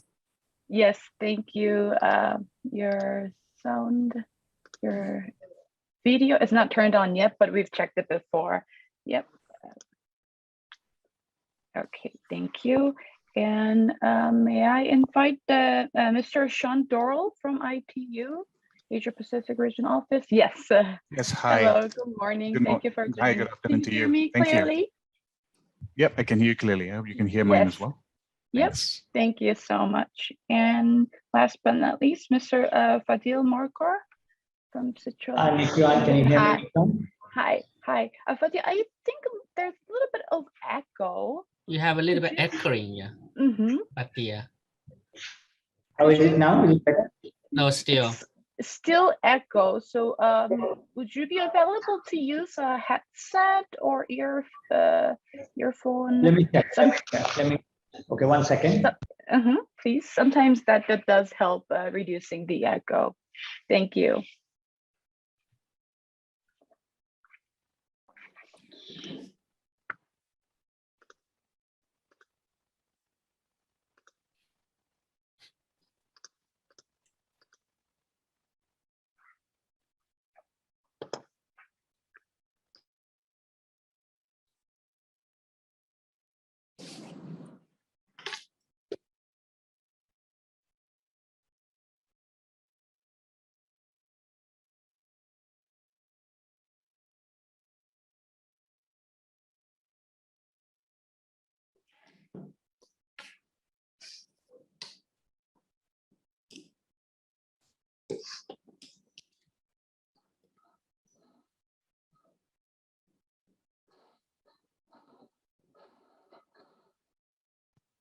Hi, guys. Can you hear me? Is it better now? I think it's slightly better, but still a little bit of echo. But There only one device connected, so I'm not quite sure why. It's much better. Yeah, it's better. Okay. yeah, I better. think it's better than before. Okay. Thank you so much. Okay. Yeah. Thank you. See you soon. So we'll be starting our session 5 in 5 minutes. Thank you.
Okay, we'll begin the session 5 now. Good morning, good afternoon, and good evening. Welcome to the session 5 on changing mindsets and upskilling of civil servants. My name is Mi-Kyung Park, Governance and Public Administration Officer at UMPOG DPIDG UNDESA, and it is my great honor and pleasure to be the moderator of this session. Throughout the earlier sessions of the symposium, we have discussed the importance of and strategies for strengthening effective public governance and promoting digital transformation for building back better and accelerating the implementation of the 2030 agenda. And to achieve these, it requires civil servants at all levels of public institutions to be equipped with new mindsets, capacities, and skills. Particularly addressing the unprecedented impact of the COVID-19 pandemic to economic, social, and environmental development and other global risks, and preparing for the new normal in the post-COVID-19 era calls for changing mindsets and upskilling of civil servants. So during this session today, we'll be discussing what are the new mindsets, capacities, and skills which civil servants need to be equipped with for building back better and accelerating the implementation of the 2030 agenda, and approaches and strategies to develop such mindsets, capacities, and skills. And for this session, we have 5 distinguished speakers from government, academia, and UN agencies. As there will be a Q&A discussion after the presentations by speakers, we invite participants to actively share your questions and thoughts through the Q&A box. And when you share your questions, please mention which speaker your question is addressed to. Okay, now, without further ado, it is my great pleasure to invite the first speaker, my colleague, Mr. Kaping Miao, Senior Governance and Public Administration Expert of UMPOG DPIDG UNDESA, to deliver the presentation on new mindsets, capacities, and competencies in the public sector to promote effective governance for sustainable development. Mr. Yao, the floor is yours. Thank you, moderator. Can we Slides, have please. the presentation? Yes, Yes. please. Thank you. I'm delivering this presentation on behalf of Ms. Adrienne Alberti, the Chief of Program Management and the Capacity Development Unit of DPIDG UNDESA. She prepared this slide, but unfortunately she's sick and could not be with us today. So this presentation is based on a recently published publication by DPIDG on Chinese mindsets to realize the 23rd Agenda for Sustainable Development. And particularly, this presentation is based on the first chapter of this publication. And this publication is available at UN Public Administration Network website, www.unpan.org. So let me start now. So achieving the sustainable development goals requires good governance and effective, inclusive, and accountable institutions at all levels. However, promoting effective institutions involves more than formal changes to rules and structures. It requires, above all, new mindsets, capacities, and competencies to ensure that the 23rd Agenda, the principles and the values can guide public servant behaviors and actions in delivering services and spearheading programs to improve the quality of life of our people. A holistic strategy that triggers public servants' new mindsets and behaviors is thus essential to ensure government transformation and innovation in service delivery, leaving no one behind and promoting intergenerational equity. Next, please.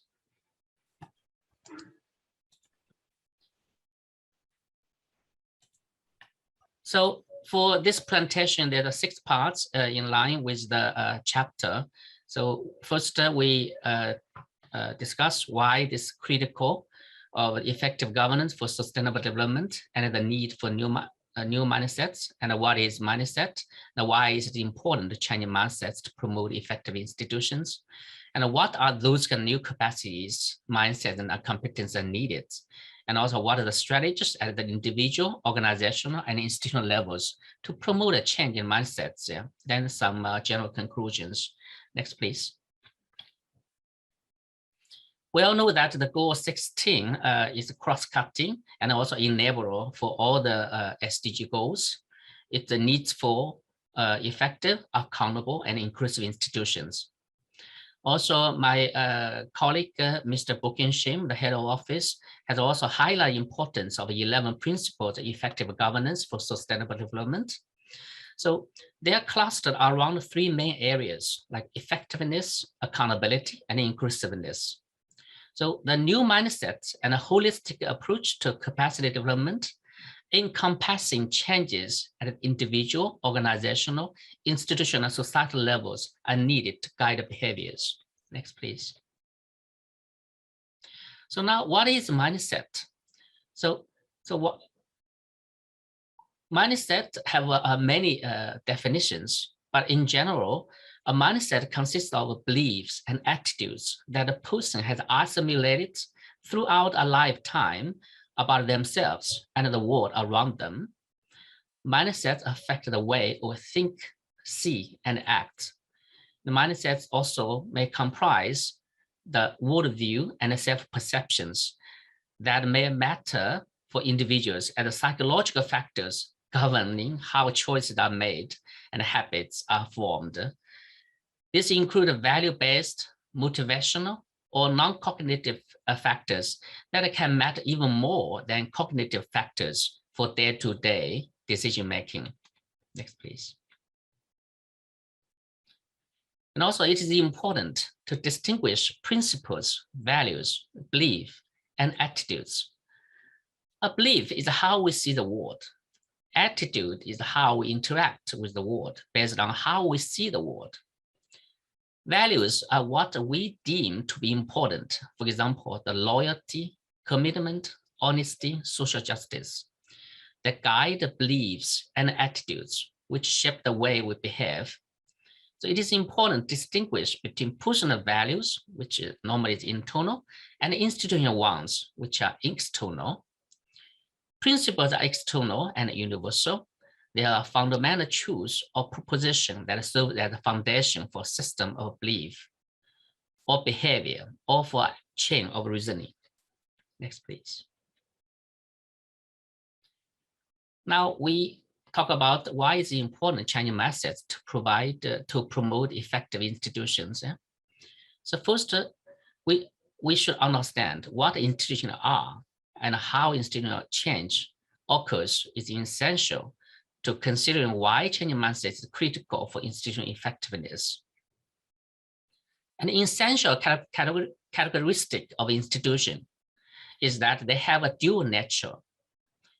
An institution is composed of visible parts constituted by its formal rules and structures, and a hidden part that is constituted by the underlying value system that informs behaviors and is consolidated through time. Public servants are the key drivers of change in public sector organizations. Only when public servants are able to translate formal prescriptions into actual behaviors can an institution be able to achieve its results. Thus, institutional change does not mean a change of rules and goals per se. It also implies changing the beliefs and attitudes, which are mindsets, and the values of public servants to reorient behavior to attain these goals. Above all, it means behavior changes that enact the new prescriptions for action, which are implied by the new rules. Next, please. Changing the visible part of the institutions is relatively easy, whereas changing the hidden part of an institution is much more difficult. If you see this table 1.3, which are main dimensions of effective institutional change, you can see that the internal factors and external factors for the individual and the collective. To make the institutional change effective, we need to make progress on all the 4 dimensions at both levels, across 2 levels, individual and collective, and internal and external.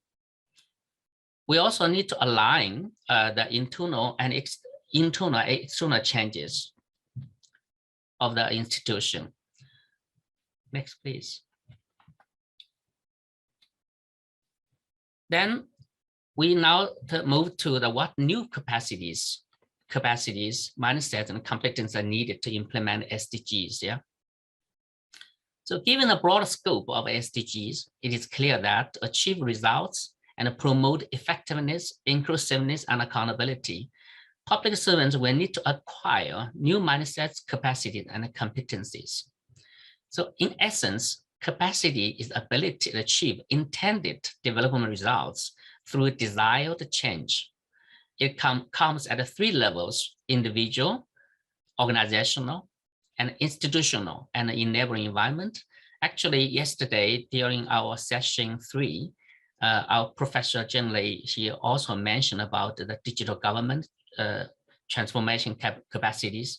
He also highlighted the importance of elevating or strengthening the capacities at all 4 levels.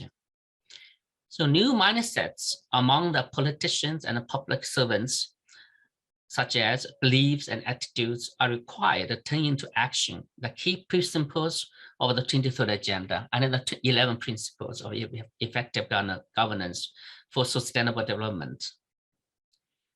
Mindsets must go hand in hand with new competencies, which call for specific knowledge, skills, and attributes.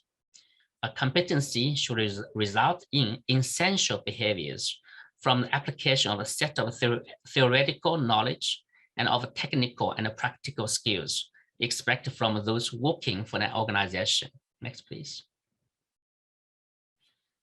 So now we see what the institutional effectiveness means. Yeah. So institutional effectiveness is based on principles of sound policy making, competence, collaboration, and systematic robustness. Mindsets that can promote institutional effectiveness include agile mindsets, collaborative mindsets, innovative or problem-solving or experimental mindsets, the evidence-based mindsets, the results-based mindsets, results-oriented mindset, and foresight mindset. If you see this kind of table 1.4, it includes those kind of beliefs, attitudes, and the competency, very descriptive explanation. Next, please. And also for the institutional accountability, which is based on the principles of integrity, transparency, and independent oversight. Ensuring an accountability-driven culture and capacities means that public institutions invest in promoting ethical mindsets, open or transparent mindsets, the personal accountability mindsets, and digital mindsets. And again, if you from this table, you can also check those kind of beliefs, attitudes, and also required competencies. Next, please. I'll move to the inclusiveness. The mindsets and competencies to promote institutional inclusiveness are based on the principles of leaving no one behind, non-discrimination, participation, subsidiarity, and intergenerational equity. Investing in capacities to promote institutional inclusiveness means investing in creating inclusive or leaving no one behind mindsets for empathetic and responsive service delivery in support of leaving no one behind, non-discrimination, participation, subsidiarity, and intergenerational equity. And actually, UNPOC staff contribute to this chapter on the inclusive mindset there. And also included empathy or relational mindsets and responsive mindsets, intergenerational or equity mindset, and also digital mindset. And also from this table, you can also see the detailed description of those beliefs and attitudes and also required competencies here. Next, please. So this one is an overview of those kind of 3 main cluster areas of effective governance and also the corresponding new mindsets that are required. Next, please. Then we're talking about what strategies at the individual, organizational, and institutional levels to promote change in mindset. To change a mindset, it is necessary to adopt a whole of government approach, which encompassing behavior changes at an individual, organizational, and institutional levels. The first step to change mindset is to identify and be aware of one's own limiting beliefs. It requires recognizing that mindsets and worldviews shape actions. It is then important to realize that different beliefs lead to better outcomes, and then a full understanding of the 2030 Agenda values and the principles of effective governance is critical. Then we need to adopt these strategies to let go of and rephrase limiting beliefs into new beliefs aligned with the 2030 Agenda. Then we also need to transform behaviors in turn and reinforce new beliefs and assumptions. Next, please. So now we are talking about the individual level. Yeah, so from the table 1.5, which is very small, I think not easy to read. Yeah, so we have 5 key strategies to foster change in public servants' mindsets at the individual level. For example, about raise awareness of the principles and values of 2030 Agenda and the 11 principles of effective governance, about promote the socially conscious and transformational leadership values and mindsets with a focus on building inclusive societies. Like we need to define new mindsets to implement SDGs in the public sector through the new competency framework for the SDGs. And also we need to adopt the innovation, problem solving, agile and evidence-based mindset in the public sector, as well as a continuous learning. And also the 1.5, it means governments need to be able to attract, develop, and retain a dedicated workforce. So the schools of administration can work together with the human resources management departments to devise a holistic approach to changing mindsets. And also, we also have strategies to promote change at the individual level to change the behaviors, which, for example, the first one is about define new mindsets through the new competency framework to implement SDGs and describe what new behaviors are needed to implement Goal 16. And also about instilling meaning and understanding among public servants of the required mindsets and related behaviors needed to advance SDGs. Yeah. Next, please.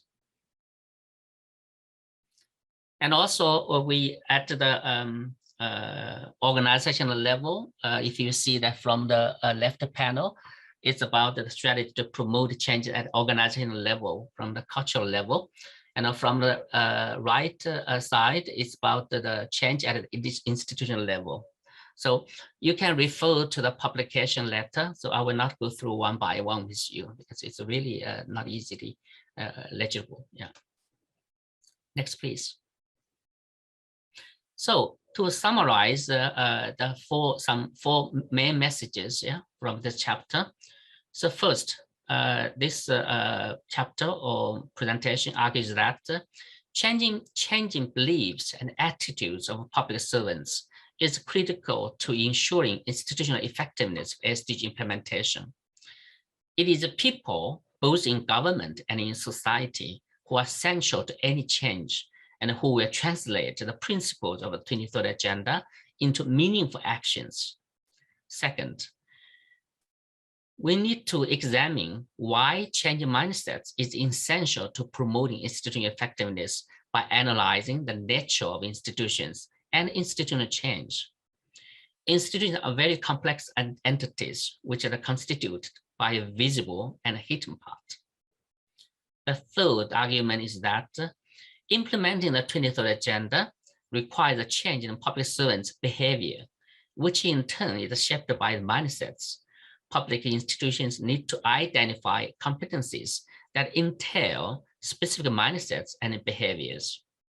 Lastly, the strategies and the capacity development activities aimed at changing public servant mindsets are essential to promote institutional transformation and helping to address the SDGs. And also changing mindsets require a holistic approach that takes into account strategies at the individual, organizational, and institutional levels. Yeah. If you have any problems or about this publication, you can write to us. Yeah. Thank you so much. Yeah. Back to you, moderator. Thank you very much, Mr. Yao, for delivering this very insightful presentation, emphasizing why changing mindsets and behavior is critical, and introducing the sets of mindsets, capacities, and competencies needed to implement the SDGs. Thank you very much also for highlighting the importance and strategies for promoting mindset change, not only at individual level, but also at organizational and institutional levels. Thank you very much. Next, I would like to invite the second speaker, Mr. Muni Raksa So, who is a principal of the National School of Local Administration and the Director of Training Department, General Department of Administration of the Ministry of Interior of Cambodia, to deliver his presentation on developing new competency framework for enhancing the capacities of civil servants in the post-COVID-19 era. Mr. So, the floor is yours. Thank you, Ms. Park. Distinguished guests, ladies and gentlemen from around the world, good morning, good afternoon, good evening. Today, I'm honored to be given opportunity by UNPOG to present competency framework for enhancing the capacity of civil servants in the post-COVID-19, the case of Cambodia. Go to the next, please. And today we will start by overview on the COVID-19 pandemic, what we have done, impact of the COVID-19, and then we move to the lesson learned from what we've done, and competency framework of civil servant in the post-COVID-19 strategy and approach and challenges and effort. Next, please. This is just a quick look of Cambodia. Cambodia is one of Southeast Asian country neighboring Laos, Thailand, and Vietnam, with a population of around 16 million. Next, please. This is the overview of COVID-19 pandemic. As you may know by now, the number of total cases has already reached more than 255, and the number of deaths already more than 5 million people across the world. In case of Cambodia, we have around the total case around the total case around 120,000, and deaths is around 3,000 until now. Next, please. In fact, in Cambodia case, we start infected by COVID-19 greatly only from the February 2021, in which once the 2 quarantine people sneaked out of the hotel into the nightlife. And as the impact of this incident, local cases were gradually found. But after our effort in combating the spread of the COVID-19, the infection started to fall sharply by November 2021, after most of our people were fully vaccinated. Next, please. In this graph, you can see Cambodia is more than, right now, nearly 80% fully vaccinated, and maybe one of the most vaccinated country within Asian countries. Next, please. So what we have done to combat the pandemic of COVID-19. After the breakout of the February 20 incident, we really struggled a lot by involving all stakeholders from the national and local government two volunteers and humanitarian individual and firm contributor have strongly cooperated in combating and preventing the spread of the pandemic in many ways possible. Maybe like many other countries in the world, the government have locked down city and even provinces once the case spike. And sometimes even we don't lock down the city, but certain cultural and social activity with close contact of individual were restricted. And even the government official, we are not allowed to work in the office. We have to work remotely from home as much as possible. And during this pandemic time, we also experience many individuals and firms contributing a lot their resources to the citizen and even to the government in combating the COVID-19. And once the vaccine became available, I think Cambodia may be one of the first country who get people vaccinated. Yes, our Prime Minister also took the first shot to raise the confidence in vaccination.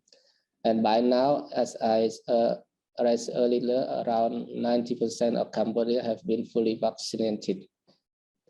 And now the country is currently open again in many areas, almost all areas, almost all sectors. Next, please.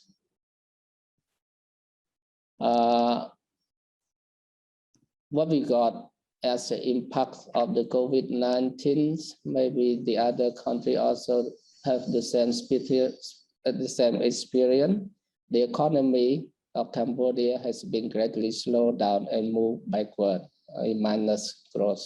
The city became quiet, resulting in many business activity closed, and even the public service was slowed down in certain sectors. We had to shift our face-to-face activity to working remotely in general, including training activity. And people became restrained from meeting or making physical contact to each other, even within the family and or relative. Next, please. And as impact to the SDG, I think Cambodia impact a lot in terms of poverty, hunger, health, education, gender inequality, water sanitation, and economic growth. Next, please. As combating the COVID-19, what we have learned is follow. First, I think we learned that quick action really help prevent the spread of pandemic very efficiently. Second one, when people, when the information of the crisis, a pandemic spreads, people, if they don't receive the right information, make people panic. And for example, they rush, all of them go to buy food or something like that at the supermarket. So really lead to chaos in that case. And at the time, face-to-face contact could not be done due to the pandemic. We still can continue doing work or communicating with each other through technology using online platform or other social media, etc. And in combating this such kind of crisis, cooperation really worked very well. I think in case of Cambodia, certain activity really, great activity really happen. For example, people sharing a lot their resources, even physically or financially. And the second one, sharing the information and experience also help a lot in combating this kind of pandemic crisis as well. And the last, what we learn is the role of leaders as at the time of crisis. to gain public confidence, leaders play important role, especially in guiding what to do, what to measure to be taken, or like leading by example. You have to take first steps in leading those people, and also the leaders not only instruct, measure, or they need also to follow up what they instructed. They implemented well or not. This is also important for leaders as well in such cases. Next, please. And based on this lesson learned, we think that in the next competency framework for our civil servant, it may need to focus on 4 areas. The first one is they need to be able to perform their work in a more ethical way, focusing on fostering trust and sharing culture, establishing or creating discrimination-free society, and also promoting society equity and inclusion. The second one, we also think that leadership is even more important in any crisis, and such leaders should be very adaptive and agile and be leading by example to improve efficiency of policy implementation or measure taken. And the third, organization and individual need to be resilient to any type of disaster or emergency that may happen. To do so, anything that can be digitalized, we should do it. And hence, officers need to improve their digital skill to catch up with the change. Officers also need to be able to work efficiently as a team member under collaborative and adaptive leadership. And we also think that strategic and transformational leadership would also help organizations to grow or stay alive even at the time of crisis.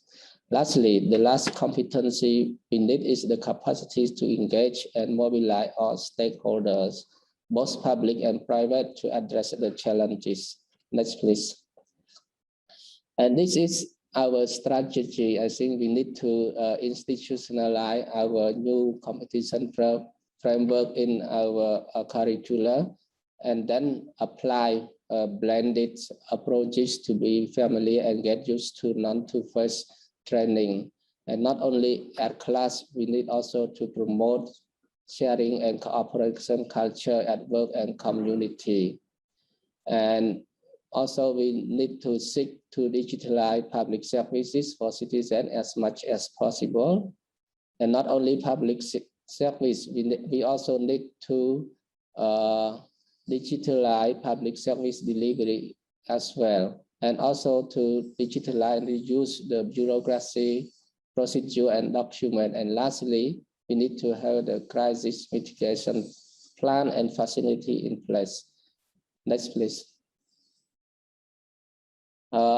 Lastly, though we want to do like that, there are some challenges. First, we lack of human capital, and then there are huge needs of ICT literacy and infrastructure. And also we are difficulty in applying new knowledge, though we learn, and also we have limited resources, especially financial resources. To address such challenges, I think based on what we have, we need to learn from doing, also to learn from knowing and seeing, and inspire people for changes and innovation at the workplace, gaining political commitment, and also mobilize external resources. Thank you. This is come to the end of my presentation. Thank you for your attention. Thank you very much, Mr. So, for your presentation, sharing the experience of Cambodia and the competency framework for civil servants in the post-COVID-19 era. I also particularly agree with you with your emphasis on the importance of leadership, including agile, transformational, and collaborative leadership, among others, especially during the time of crisis and in the post-COVID-19 era. Thank you very much. Next, it is my great pleasure to invite the next speaker, Professor Myung-jae Moon of the Department of Public Administration, Yonsei University, to deliver his presentation on developing capacities and skills for the new normal in the post-COVID-19 era. Professor Moon, the floor is yours. Hey, good morning, good afternoon, good evening. I'm Jae Moon. I'm faculty and dean of social sciences, Yonsei University. The given topic today is developing capacities and skills for the new normal in the post-COVID-19 era. So I guess there are overlaps with the two speakers, but I think it'll be great to re-emphasize some of the aspects, and probably we can think together. Next. Well, this is me, and next.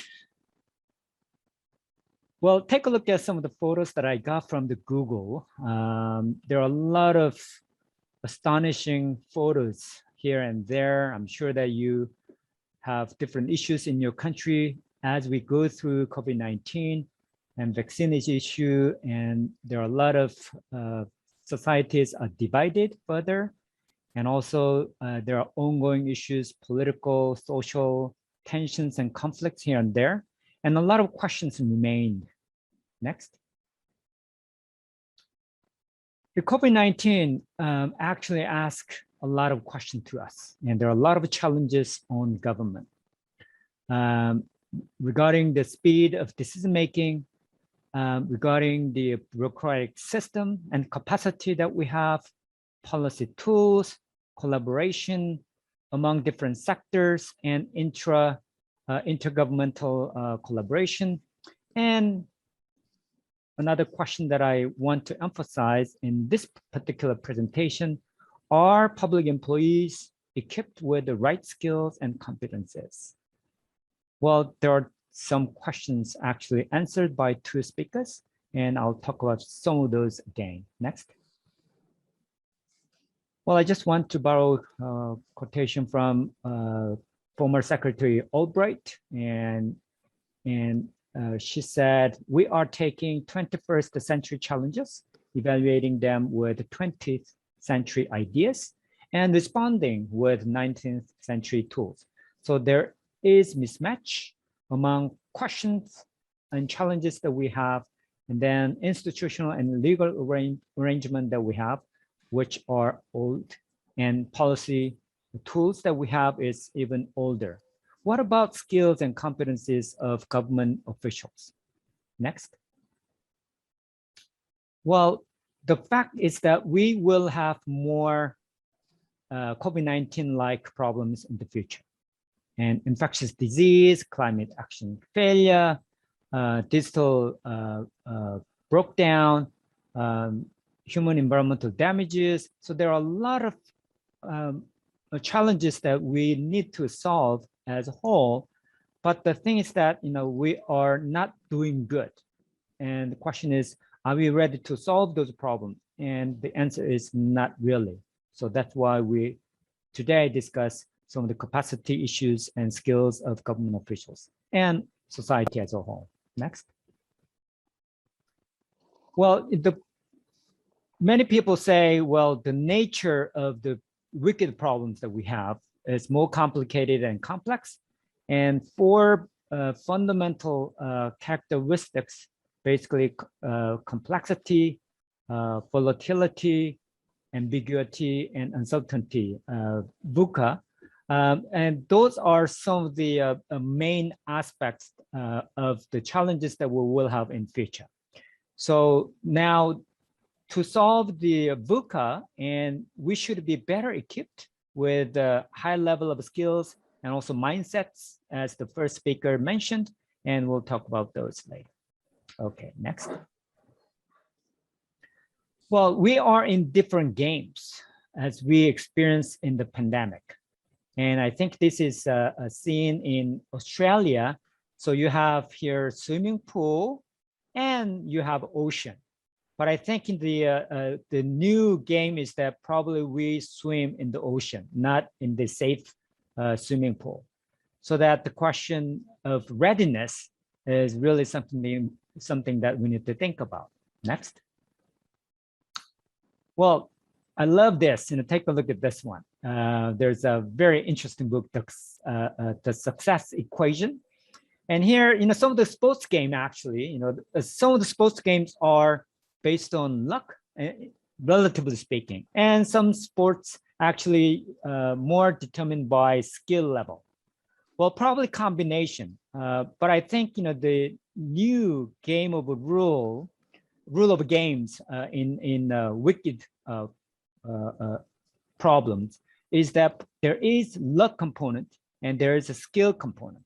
And today I will focus on skill and competence component in this presentation. And next. So here we have two different things, upskilling and reskilling. Upskilling is the process of learning new skills or of teaching workers new skills. So the upskilling is basically, well, upskilling for the job in the same position, but better performance. Reskilling is probably you want to have more flexibility in assigning jobs to different people. And then sometimes you need to move one person to another position and you need to have good reskilling. Because the nature of dynamics in organization, in a society, so we should be better job in upskilling as well as reskilling.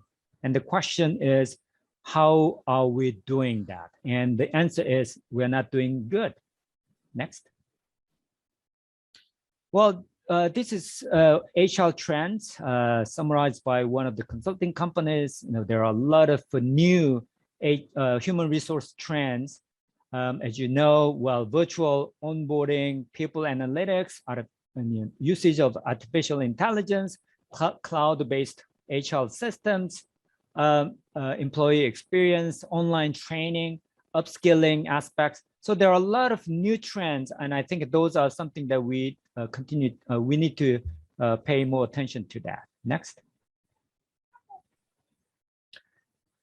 This is one of my research results with my colleagues. Several years ago, we asked questions to experts and also government officials in Korea. And what are the competencies we are lacking and we need more for middle-level managers and senior civil servants? And take a look at this one.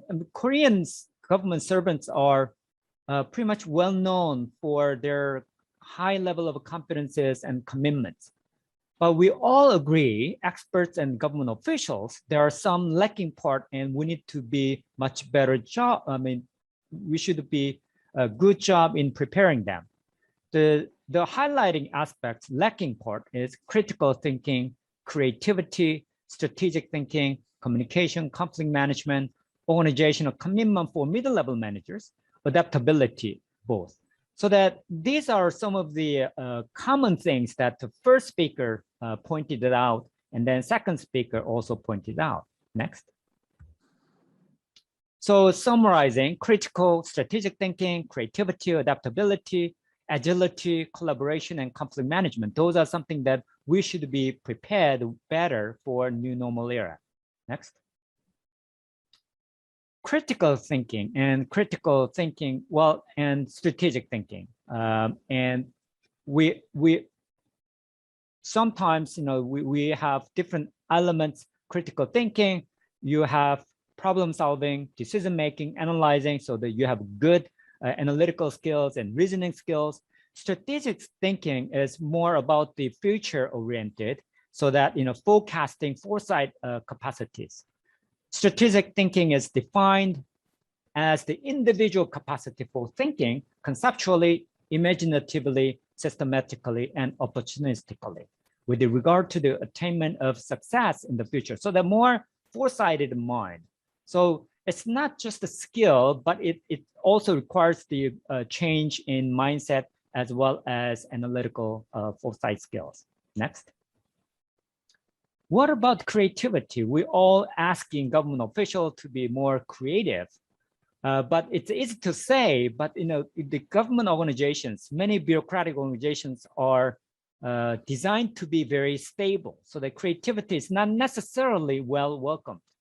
So that more innovative mindset emphasized in two speakers, but it's easy to say, but it's not easy to make government officials more innovative and creative. Next. Things like, out of box. Well, we need more training and problem-based training and exercise to make people more creative. And it's not just text-based human resource development and training, but more exercise and more targeted training programs should be developed. Next. And simple but great ideas. It's not necessarily rocket science, but as you see some of the problems that we have here and there, and then we need to be very problem solving mindset, and people can be more creative. Next. And as we go through the COVID-19, work through, drive through, those are something new things, so that there is need, and then people should come up with new solutions. And I think it requires a lot of creativity comes in. Next. So we need Mr. and Mrs. Prosperi. Mr. Prosperi is the one who won gold medal in 1968 Mexico Olympic Games. And he's the one who tried this, Prosperi flop, which is backside jump. And before him, everybody jumped in front side or scissor kick side jump. But he tried this one. At the time, a lot of people, referees, thought he violated rules, but he didn't. And then his style was accepted, and then he broke world record, and actually he made really big point. So we need Mr. and Mrs. Forsberry in policymaking arena. Next. What about our organizations and your organizations? Still hierarchical, not really well make use of human resources available. So that's why some of the topics that we're talking about in this particular session is critical. Next. Take a look at this one. This is a railway. Do you know the width of the railway? It's 1.45. Why railway is 1.45? Next. Because the horse wagon was 1.45. The four wheels are connected by shaft.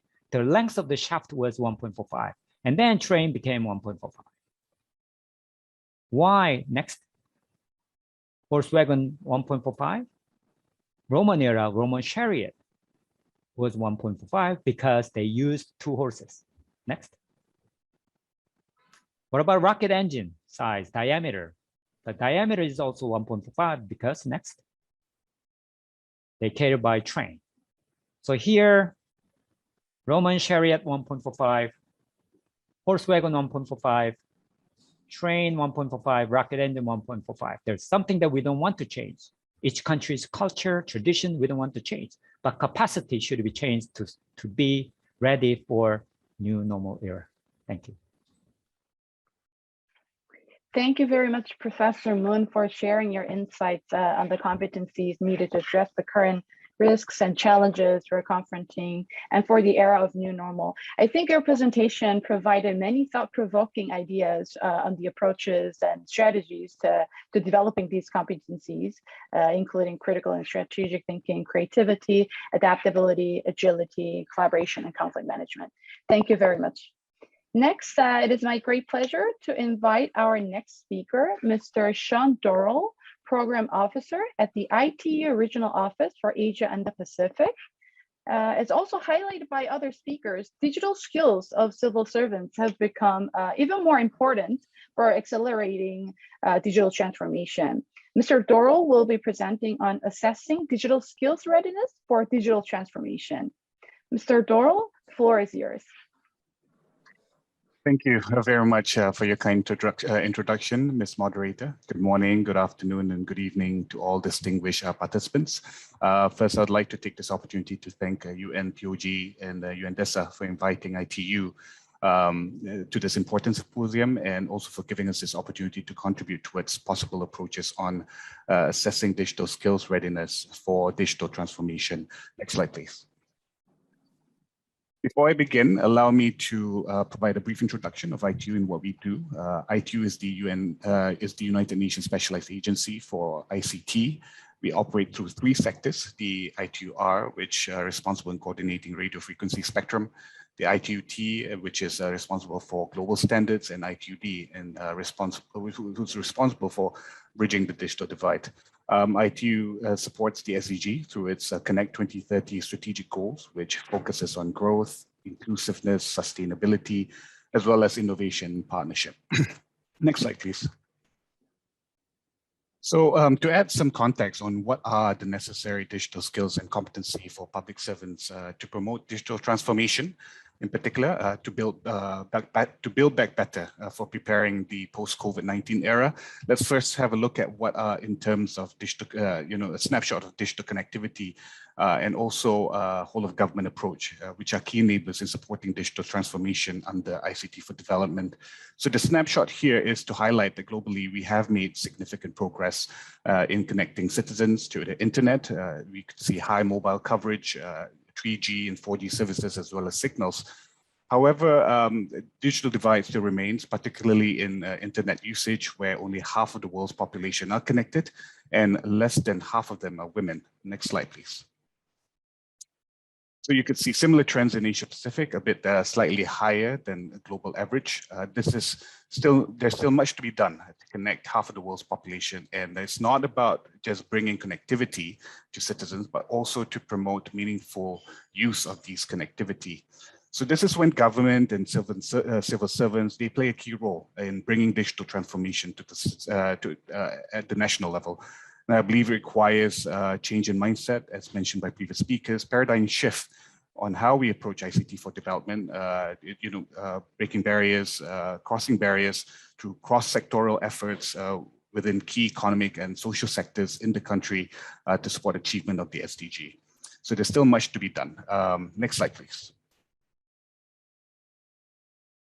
So the UN SDG is set to be achieved at 2030, but we are currently not on track. And the pandemic, in particular, has derailed its progress even further.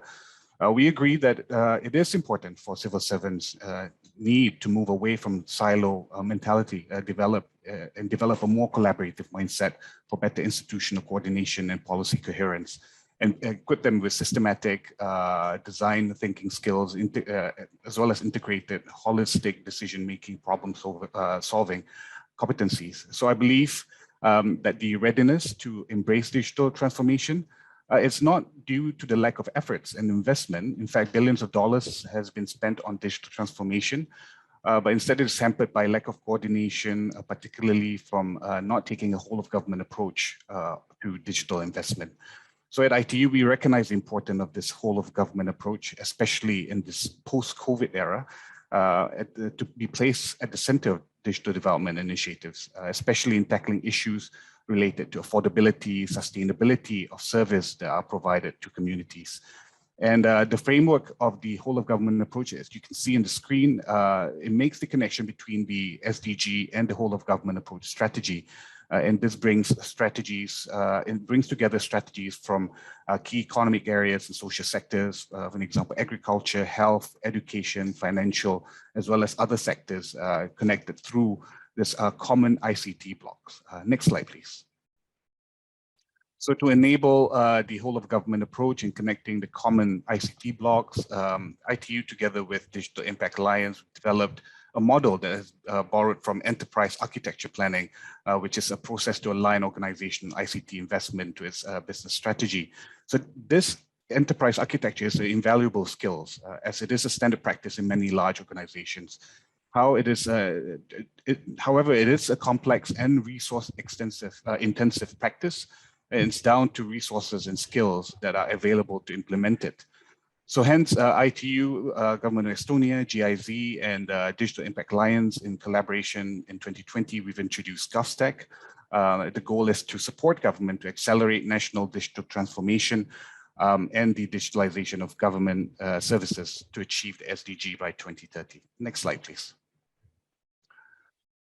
So this initiative, it outlines the many different digital skills that are required to support multiple elements of the ICT building blocks and also to integrate them together.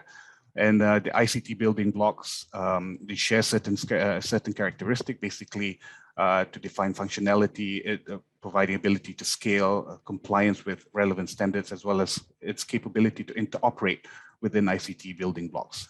And by developing and also by upskilling the capacity of civil servants with the right and evidence-based digital skills, I believe it can enable civil servants to implement this whole of government approach more effectively and accelerate digital transformation. Next slide, please.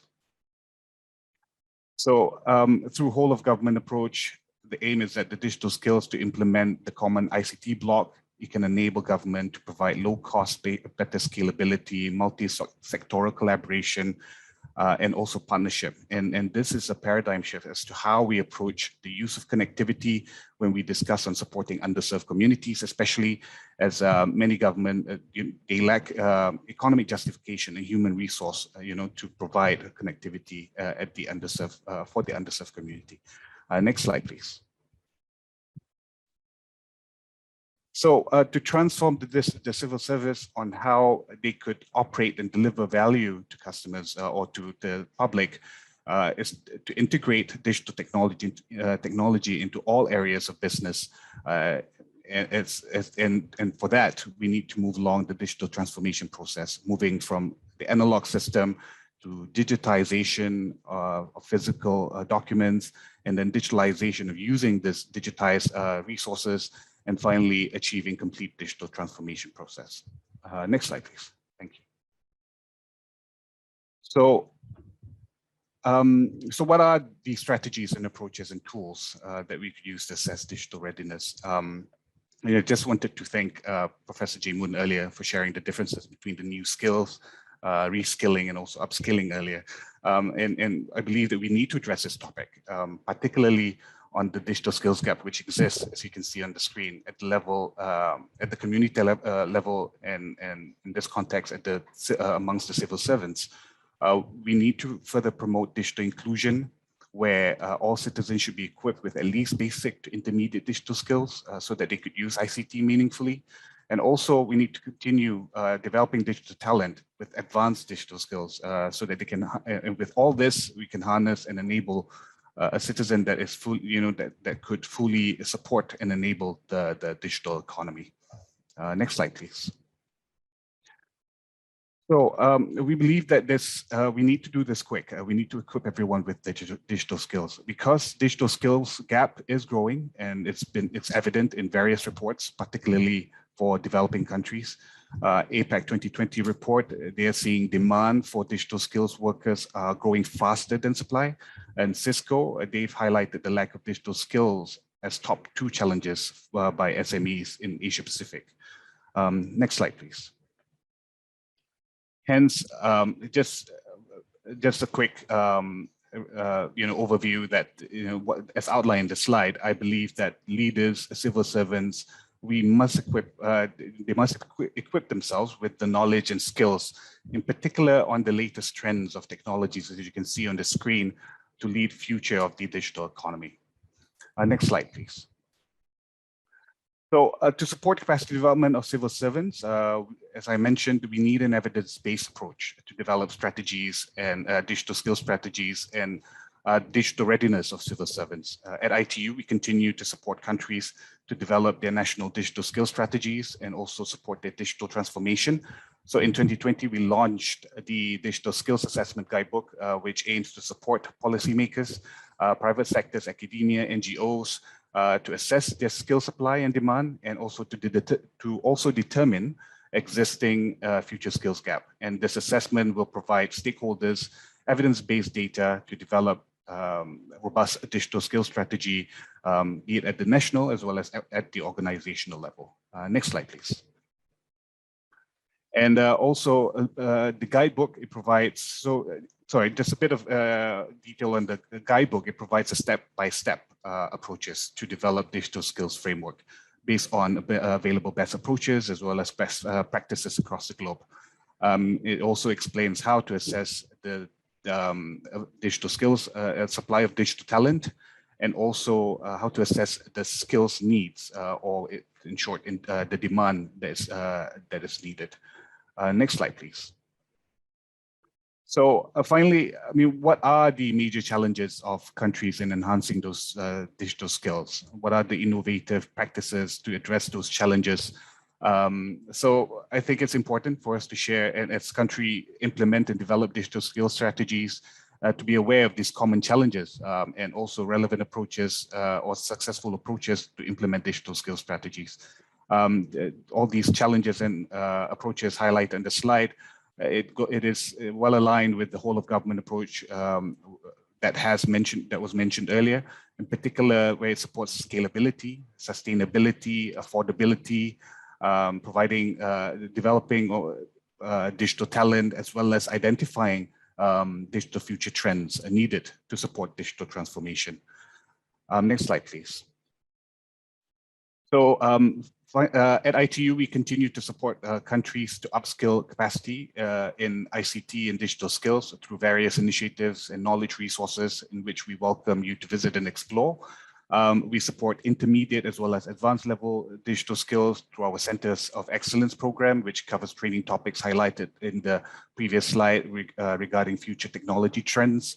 And then ITU also supports basic level digital skills through digital transformation centers, where ITU partners with national entities or governments and together with Cisco to deliver basic digital skills as well as literacy training programs. So in conclusion, at the ITU, we believe that whole of government approach is definitely key for government to accelerate the implementation of digital transformation to support the achievement of SDGs. And civil servants, they play a key role to support this achievement. And to enable this, we need to develop the capacity of civil servants through a more evidence-based approach, structured to address the digital skills gap that was identified earlier, and also to be able to measure the digital readiness of civil servants to support the digital transformation. Before I conclude, next slide, please. For those who would like to, be involved with digital transformation, there are a number of key events that we organize, that we will be organizing in 2022. For an example, the World Telecommunication Development Conference, which is held every 4 years to develop and set strategies and objectives and developing innovative models of collaboration. Next slide, please. And also to also introduce you the Partners to Connect Digital Coalition, which is serves as a leadership level platform that mobilizes new resources, partnership, and commitments to drive implementation of meaningful connectivity, as well as digital transformation projects, specifically for LDCs, LLDCs, as well as SIDS. And next slide, please. And finally, bridging the digital gender divide is a priority for ITU, and we welcome you to also join our network of women for ITU, which will be held leading up to WTDC. Next slide, please. So I thank you very much for your kind attention, and again, I'd like to thank UNTOG as well as UNDESA for this opportunity to share our work with the participants. Back to you, Ms. Moderator. Thank you. Thank you very much, Mr. Dorl, for your presentation, introducing the Digital Skills Readiness Assessment Tool for assessing digital skills at the national, organizational, and community levels, as well as other relevant work of ITU, which I think many participants also would find helpful. Thank you also for sharing some common challenges experienced in enhancing digital skills and various approaches that can address those challenges. Thank you very much. Before I invite our next speaker, I'd like to once again invite our participants to share their questions to the speakers in the Q&A box, as we'll be addressing them during the Q&A discussion after the next presentation. Okay, next, I'd like to invite our last but not least speaker, Mr. Fadil Bakir Marker, policy specialist and team leader at the Citra Social Innovation Lab of UNDP Sri Lanka, to deliver his presentation on systemic and design thinking for promoting social innovation. Mr. Marker, you have the floor. Thank you, Mikwan. I hope you can hear me.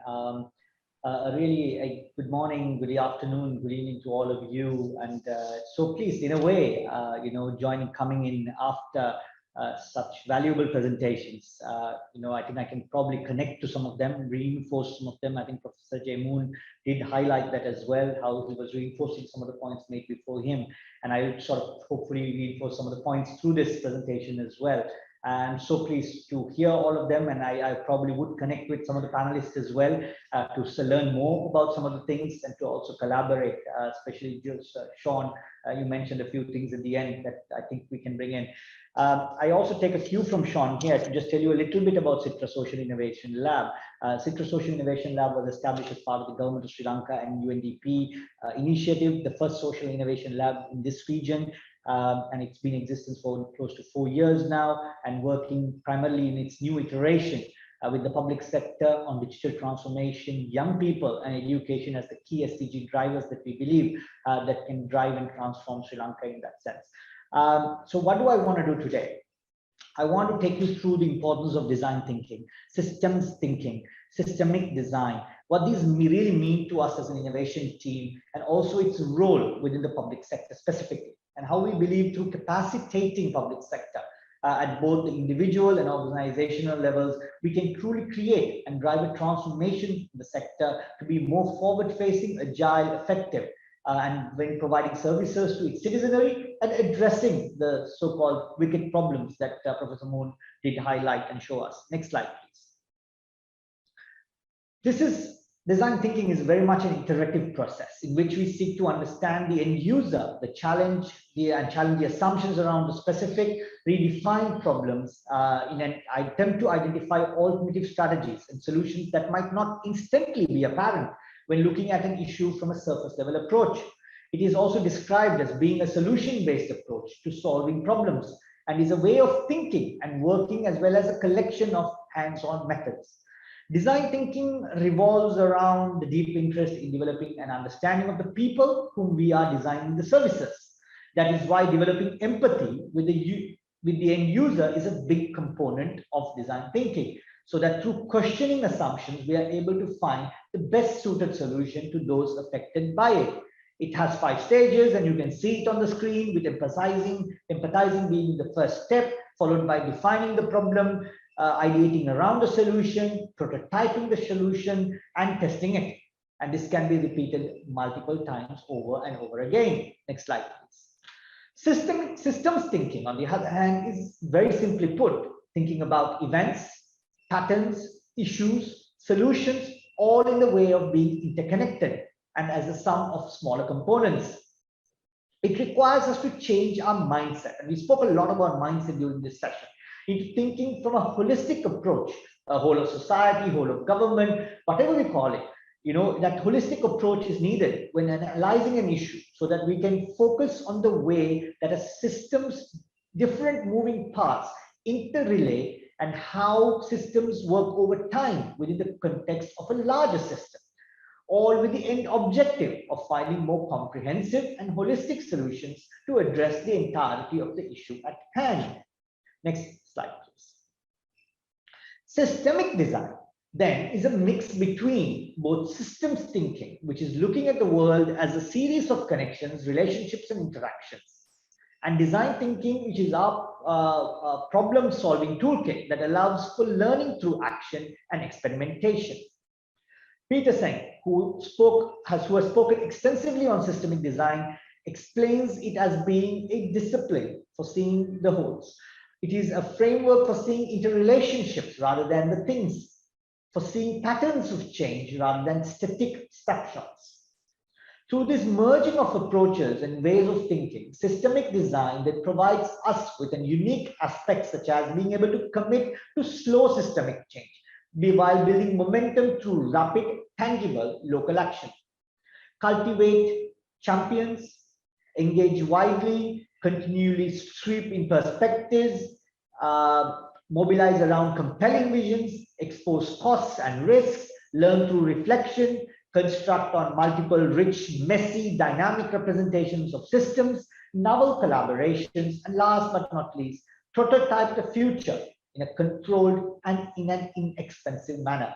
Next slide, please. As this image shows clearly, the various aspects of the issue, including people, the problem itself, the solution, the facts around it, the futures, the connected systems are all taken into account when working on any given issue or area of focus. This is what essentially allows for much more effective and comprehensive solutions to be developed through this process or the way of thinking. Next slide, please. When you look at some of these innovation tools and skills that we utilize as a lab, as well as to try to build on others, especially through our capacity building initiatives, includes like the use of big data, systems mapping, horizon scanning, strategic futures, user journey mapping, and other problem solving methodologies. Next slide, please. So why is systemic design really important? Well, it allows us to place citizens at the heart of the issue, the process around identifying, exploring a solution, and therefore at the forefront of the solution itself, simply by prioritizing empathy throughout the entire process. And I'm going to use an example of script here. Sean used digital transformation. You know, to really understand when you're taking digital transformation to the ground, to the communities, you need to have this approach to empathize with the actual user. You may be able to come up with a smart classroom.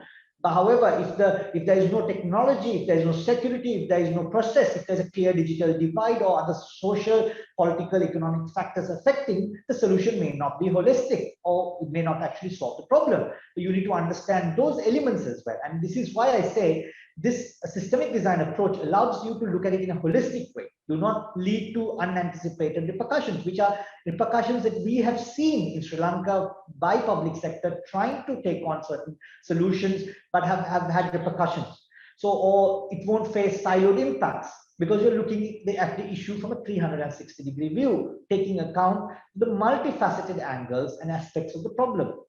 Systemic design also allows us to remain cognizant of evolving contexts, trends, needs, behaviors, to design solutions that are not stagnant, but flexible, effective, and sustainable. Next slide, please.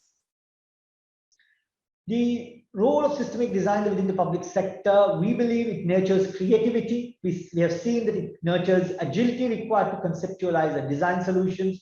It provides the ability to view an issue in its entirety and therefore design a solution that is more comprehensive. It allows people to understand all the different pain points that one might exist under an issue.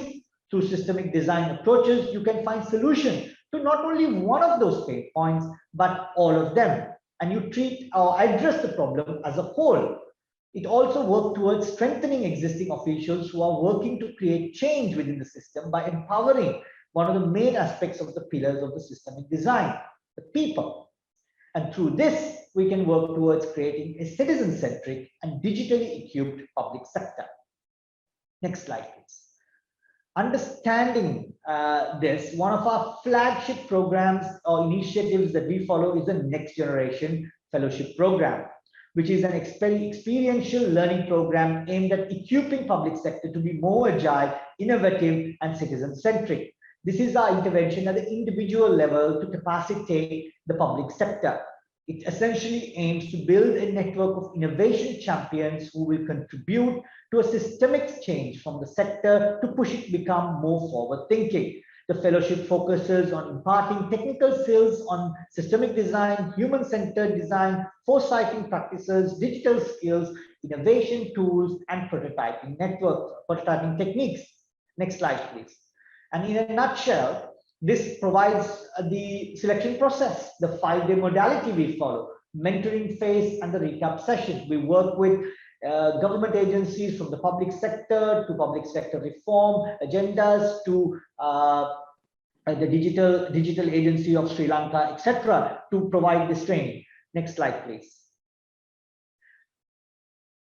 This picture shows you a lot of the examples of people sort of taking part, and our objective is to build a cohort of public sector officials with the right attitude and the right mindset. It is to empower the public sector officials who are working in new and innovative ways in the existing system, develop a network of champions from various ministries, department, horizontal and vertical, to find solutions to the country's pressing issues, and to also encourage and promote cross-service collaboration and coordination to promote effectiveness across all sectors. Next slide, please. What we have achieved thus far is a huge network of an alumni network of 650 Sri Lankan officials being part of this network of champions who have 90 of them who have completed a full-fledged Next Gen fellowship. We have facilitated over 3 programs over the last 1.5 to 2 years, or 3 years, I would say, and over 25 at-request workshops of design thinking sessions for government partners, including the Presidential Secretariat and also the Prime Minister's Office. We have collaborated with Sri Lanka's Institute for Development Administration, which is the Civil Service College of Sri Lanka, to institutionalize some of this. And we have also provided this service and worked with public officials from 9 different countries. Next slide, please. Again, some pictures from these sessions and people who have come, public officials who have taken part, and you can see them going beyond our training and actually using these skills in their usual day-to-day work, which provides us the actual quantified impact that they're actually using in different places. Next slide, please. We are happy to say that this is a huge network across the island and outside. And from regional public officials to global public sector officials being part of the network is actually a great place to share knowledge. And we are currently working with the ADB as well to sort of link and support that innovation lab network and the facility around that. Next slide, please. We've gained all this, and we are providing this training because experiential learning, because we've also learned from someone.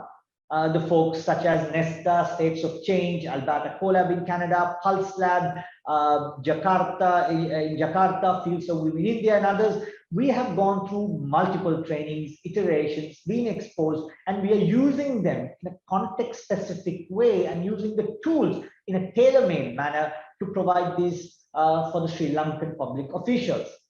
Next slide, please. Moving forward, moving towards a more institutional angle for people, it is important to first understand that over the past 2 years, the public sector faced many challenges providing services digitally to the public. There is a common misconception, I'm sure ITU colleagues will also agree, that introducing technology, just alone technology, is not a solution itself. There's a lot of other components one needs to look at. And I think even within the public sector modernization thinking, they think modernization means technology. There's a lot of processes, factors that needs to take into consideration. And I think this process of systemic design thinking approaches allow us to do that because it untangles, explores, and discusses the issues around it. And we had a Colombo Development Dialogues on public sector modernization a few years ago with many senior government officials to really look at what does this really mean. Next slide, please. And a few key insights that came about here is that if we are to modernize the public sector, we need a holistic approach. We need a systemic approach. Any reform through technology or innovation, otherwise, it may not necessarily be easily embraced enthusiastically, but there'll be reluctance. But if we go with an evidence-based manner that is quantifiable, that is relatable to them, I think it's easier to work. And we have seen that in practice being able to use with the capacities of our individuals. One before the last slide. Next slide, please.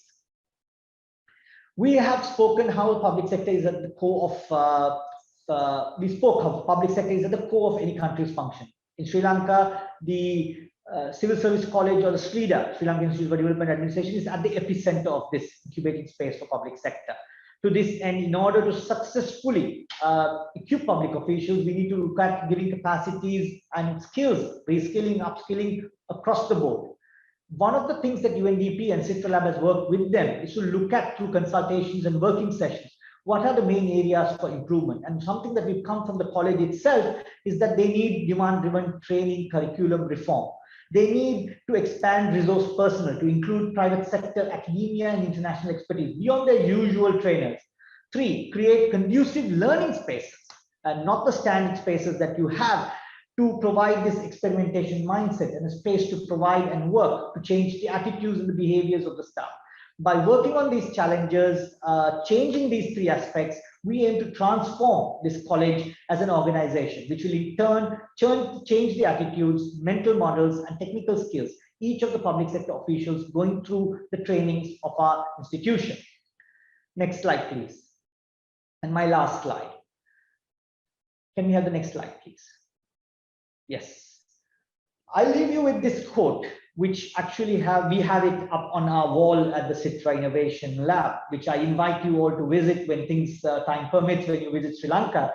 We spend a lot of time thinking about designing the bridge, but not enough time thinking about the people who are actually crossing it. I think this captures the essence of systemic design and the importance and the role it plays, especially within the public sector, specifically when we are looking at from a development angle. I'll leave you with that. Thank you very much for having me and Citra Lab and UNDP Sri Lanka at this forum. Look forward to the discussion to be followed. Thank you. Thank you very much, Mr. Fatil Morkar, for your very enthusiastic presentation, introducing systemic and design thinking and highlighting its importance for a holistic approach, empathy, and citizen-centric approach that puts citizens at the heart. Thank you very much also for sharing Citra Social Innovation Lab's work and important insights learned from its experiences in supporting public sector capacity development in Sri Lanka. Thank you very much. Now, this is the end of the presentation part. We would like to move on to the Q&A discussion. The first question, I would like to ask this question first to Mr. Buni Raksaso and then to Professor Moon. This is a question that we have received from one of the pre-registered questions from a participant from the Philippines.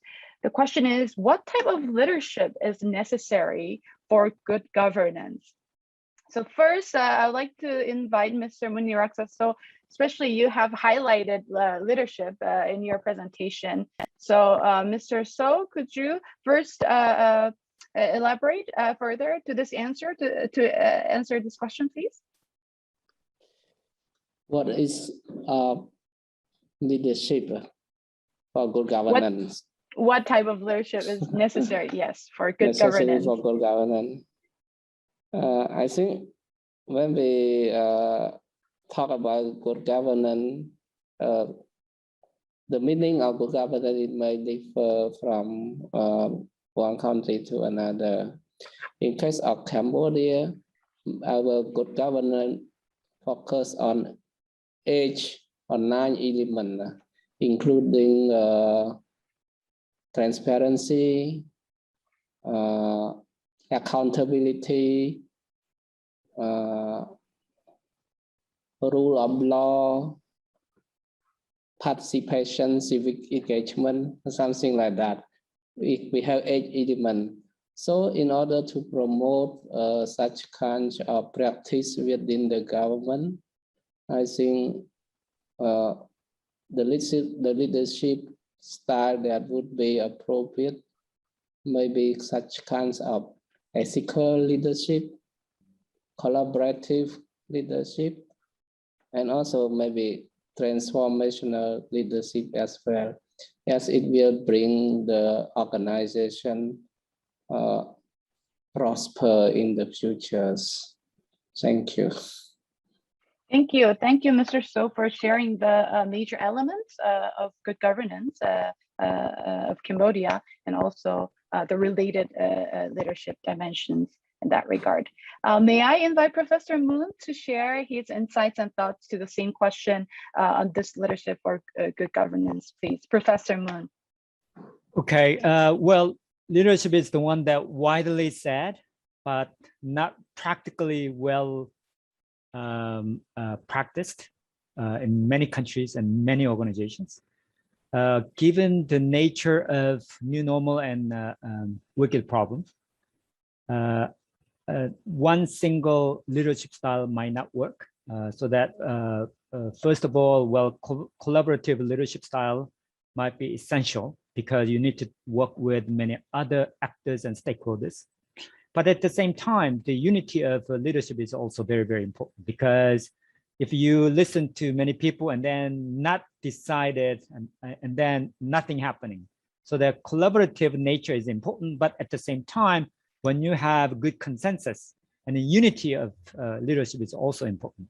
The last one I want to emphasize, of course, we can say A to Z of leadership, but one thing I just want to focus on the real notion of development. Develop, it's a de-envelope. So there's something hidden in envelope. Develop means nothing. I mean, it's not leadership from nothing. You sort of de-envelope, something hidden potentials. The leader should be able to develop something in the envelope and then really try to motivate people and then make things happen. And I think really important in the context of development. And we should focus on develop.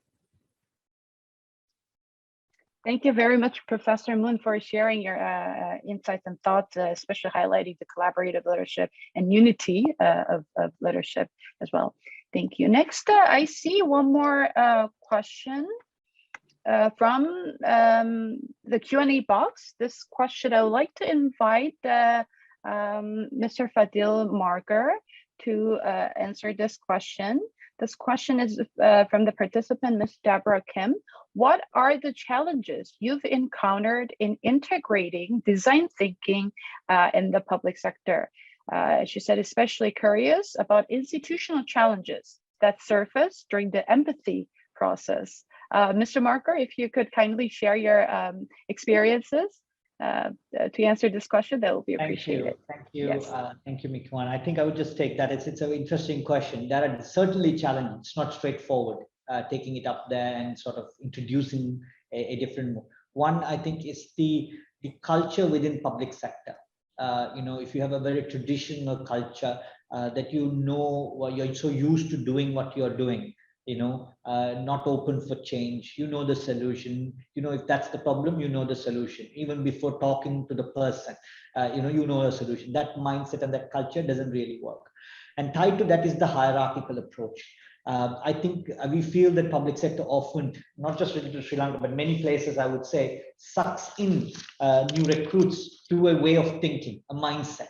So that you get into and say that, yes, this is how it's done. And then the same logic, same thinking is followed over years. So you have a senior official and you have a junior official in the same room and you throw a problem. The junior official may have a different view to solving the problem, but so often they may not speak up. Often they may not say that share the solution because of that hierarchical approaches that are sometimes institutionalized. So one is the culture, another is the institutionalized approach. Third is the design thinking, the challenges that we face that we have encountered is the mindset to not to look at sort of trying. Can we actually experiment something? Can we try out something? There's no room to do that. And the last one I would say is also the induction, the trainings that we provide is again, what most often people follow is even in education system is the Control C, Control V method. You teach this and you teach that group. So, same follows every year. And so you're not really cultivating or nurturing. So it's quite hard, but I think that is why through a 5-day program, we try to give them experiential learning, hands-on practice, and we try to bring not just a group of people from one level, but multiple levels, and try to sort of break those barriers and say, you are the champions at different levels, vertical and horizontal, that you can take. So it will take us a little bit of time. And I think whoever is engaged on design thinking or systemic design need to understand you cannot mainstream that within a day or two. It will take a few good years, and any results will come only later on. Thank you.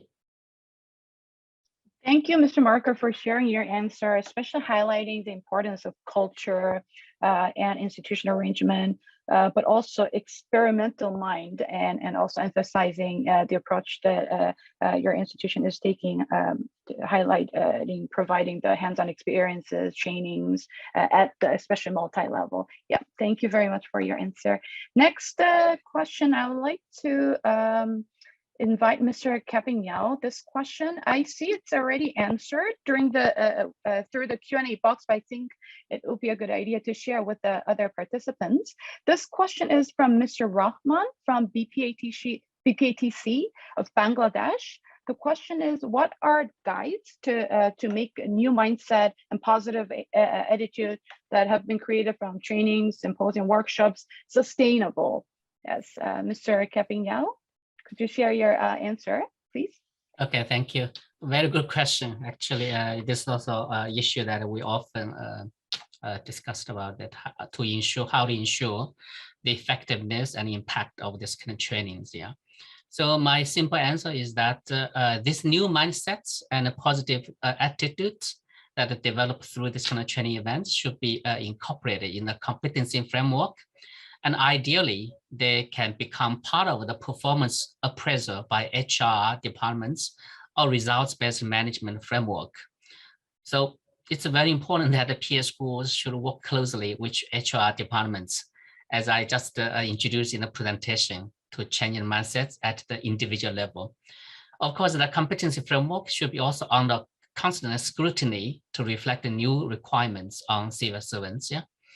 So, and also this new mindset and a positive attitude imparted by the training events should not stay at the level of just awareness raising or simply understanding the issue. And also as the useful tools to ensure the sustainability, we can also help design some template for action plan with some time frame for required policy actions.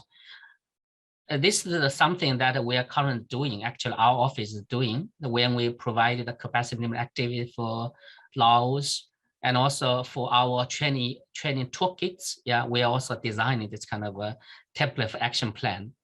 And also our office also conduct a post-event survey after 6 months to check the actual impact on the ground. I think it's also a good approach, yeah. And also we can also have so-called peer-to-peer assessment, or we can invite some external party to do some assessment of this kind of training events, so that we can, as a training institute or organization, we can receive feedback on the effectiveness of the training. So the training can be further adapted, updated to reflect new needs and address the evolving challenges. Yeah, thank you. Thank you. I'd like to thank the participant, Mr. Rahman, for raising this important question about ensuring the sustainability of the impact. And I'd like to thank Mr. Capignal for sharing the experiences and methodologies also used by DPIDG and POG in this regard. We'll have one last question to Mr. Sean Dorrell from ITU Asia Pacific Regional Office. This question that I would like to ask is, for the digital assessment skills tools of ITU you introduced, it's not only targeted for the policymakers and the public sector, but also other, including the private sector and non-governmental organizations. So in this context, how do you think the government can effectively collaborate with these stakeholders for enhancing digital skills of the public sector, as well as the whole society? Mr. Dorrell. Thank you for that question, Ms. Mi-Kyung. I think perhaps I'd like to refer back to the presentation slide that I think Fadil showed earlier. One of the elements which is on the design thinking, especially specifically on the presentation on who uses the bridge. I think that's a very important sort of concept that we need to take into account when we want to make sure that our collaboration is effective, and there is a demand, especially in terms of upskilling or implementing digital skills, and then so I think in that sense it has to be through that having it aligned with national digital transformation strategy. And that's where the assessment, the tool, the digital skills assessment guideline or tools can be used, again, to get the evidence-based data, to develop national digital skills strategy and the type of trainings that stakeholders, private sector, non-government organization would be using. Because at the end of the day, I think implementation, I believe that the framework has to be demand-driven, it has to be user-centric, it has to be flexible. And I think we also heard about sustainability as well. I think these are some of the important consideration when we, I think when we want to initiate a digital skills assessment, these are some of the outcomes that we're looking to achieve. So I hope that answers I hope that answers the question. Thank you. Okay, thank you very much. Also emphasizing the engagement and the collaboration with the private sector and other stakeholders. Since we are running out of time, I think this is time for us to wrap up this session. But before we do close this Q&A discussion, I would like to quickly invite each speaker to share a very brief final remarks or comment. It would be appreciated if each speaker could share your final thoughts in maybe less than 30 seconds. I would like to invite Mr. Keping Yao first, please. Thank you, moderator. Yeah, as reflecting the presentation, I think the changing mindset is critical for change the behavior of the civil servants for better deliver the services to the people and also better deliver on their promises to their people. Yeah. And also to change the mindset, it also requires a whole of government approach, which means that we change the mindset that we should happen at individual, organization, institution, and the societal level. Yeah, thank you. Thank you. Next, may I invite Mr. Muniraksaso, please?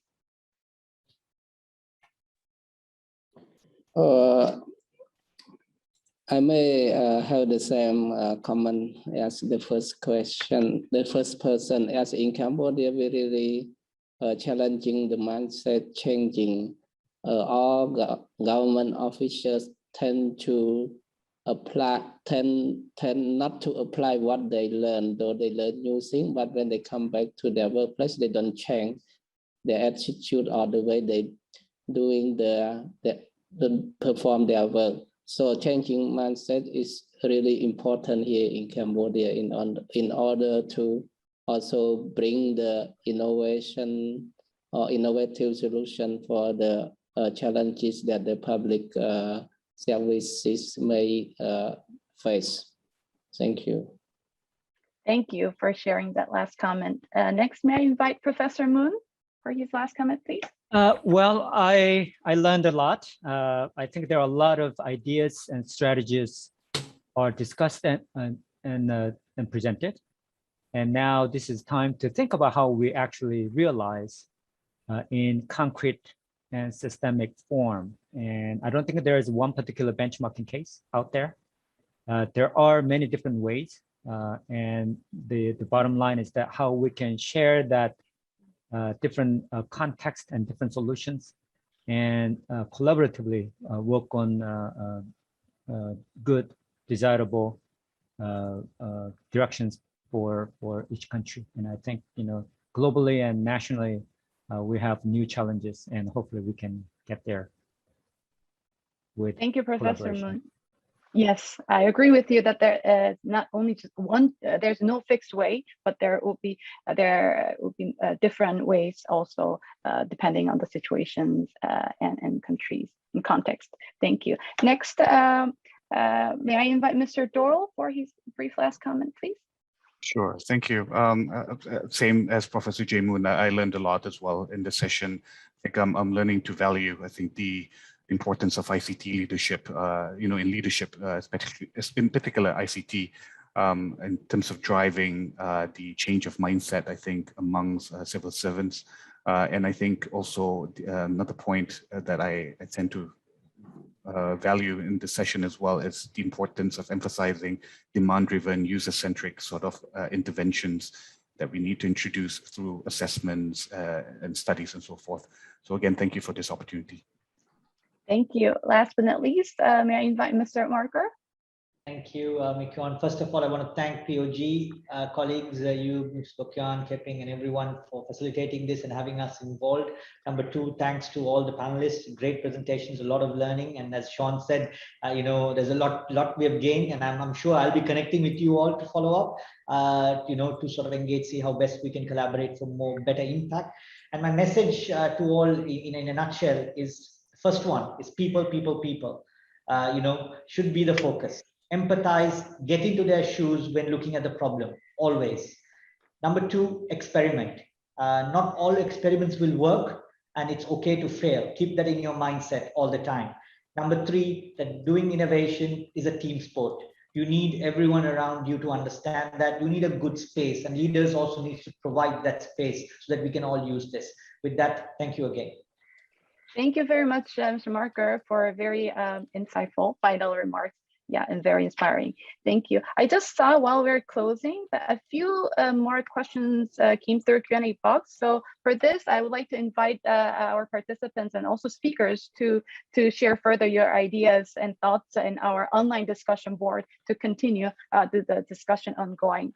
Thank you. And to briefly summarize today's session before we close, we have looked at the sets of new mindsets, capacities, and skills for civil servants to be equipped with for building back better, and various approaches and strategies and tools, experiences to develop such mindsets and skills. And during today's session, those particularly highlighted during today's session include innovative, inclusive, and collaborative mindsets, ethical mindset, leadership, critical and strategic thinking, adaptability, agility, among others. We've also particularly seen the importance of enhancing digital skills for digital transformation and systemic and design thinking skills for people-centered solutions and social innovation. Lastly, it was also emphasized that developing such mindsets and capacities and upskilling of civil servants, not only at the individual level, but also organizational and institutional, and furthermore, societal level, it's very important. Also taking a holistic approach through whole of government and whole of society approaches have been also highlighted. So I would like to thank once again our distinguished speakers for sharing your very insightful thoughts and inspiring ideas today. With this is the end of the session 5. And now we'll move to the closing session of the symposium. Firstly, it's my great honor and pleasure to introduce His Excellency, Mr. Ko Gyu-chang, Vice Minister of the Ministry of the Interior and Safety of the Republic of Korea, to deliver the closing remarks. His closing remarks will be delivered through a video message. 안녕하십니까. 대한민국 행정안전부 차관 고규창입니다. 지속가능 발전의 2030 아젠다 실행 가속 및 더 나은 미래를 위한 효과적인 거버넌스와 디지털 전환을 주제로 진행된 제5회 아태지역 SDGs 심포지엄이 성공적으로 마무리되어 기쁘게 생각합니다. 특별히 이번 심포지엄이 성공적으로 개최될 수 있도록 애써주신 UN 거버넌스 센터 신복윤 원장님, 그리고 관심을 갖고 참여해 주신 UN 경제사무처 유전민 사무차장님, 반기문 글로벌 녹색성장연구소 의장님, 박남춘 인천광역시장님을 비롯한 행사 관계자 여러분께 감사드립니다. 올해 5번째 개최되는 아태지역 SDGs 심포지엄은 2017년 이래 UN과 아태지역 27개국의 공공행정 전문가들이 참여하여 SDGs 달성을 위한 공공행정 혁신과 발전 방안을 논의하고 상호 협력을 강화하는 계기로 자리매김하고 있습니다. 코로나19는 우리 사회 전 분야에서 전반적인 운영 방식과 체계에 큰 영향을 주었으며 공공행정 분야에도 많은 도전 과제를 남겼습니다. 유엔의 지속가능 개발 목표 측면에서는 국가 간 벌어진 격차를 줄이고 보다 구체적이고 실질적인 행동 계획을 실천에 옮겨야 2030 아젠다를 달성할 수 있을 것입니다. 또 디지털 전환 측면에서는 코로나19 이후에도 4차 산업혁명의 본격적인 도래와 맞물려 획기적인 디지털 혁신에 속도를 내야 할 것입니다. 우리가 직면한 도전과 과제를 극복하고 코로나19 이전으로의 회복뿐만 아니라 더 나은 미래로 발전해 나가기 위해서는 아태 지역 국가 간의 협력이 강화되어야 한다고 생각합니다. 이를 위해 대한민국도 여러분들과 연대와 협력을 통해 아태 지역의 지속 가능한 목표 달성에 기여하기 위한 노력을 지속하겠습니다. 감사합니다. I would like to deeply appreciate His Excellency Vice Minister Ko for his insightful closing remarks. Next, I would like to invite Mr. Po Gyun Shim, Head of the UN Project Office and Governance of DPIDG UN DESA, to deliver the key messages and the way forward. Mr. Shim, the floor is yours. Thank you, Mi-kyung. Dear distinguished speakers and participants, colleagues, ladies and gentlemen, I hope you have all enjoyed the sessions over the past 3 days. It's my great honor to highlight key messages and the way forward for building back better and the implementation of the 2030 Agenda for Sustainable Development. The COVID-19 pandemic, compounded with other global crises, especially climate risks, have further highlighted the importance of effective governance principles prepared by the UN Committee of Experts on Public Administration. Above all, there should be a shift in priorities from growth-oriented strategy to the strategy for sustainable development. Second, the unprecedented challenges of the pandemic and climate change require the overhaul of existing institutional arrangements for effective governance. We shall redefine the roles and responsibilities of government institutions in alignment with the emerging trends of innovation and digital technologies. Accelerating digital transformation requires strengthening digital capacities and digital skills at all levels. The transformation requires us to address widening digital divide. Digitally driven public-private partnerships have contributed to the progress towards the 2030 Sustainable Development Goals.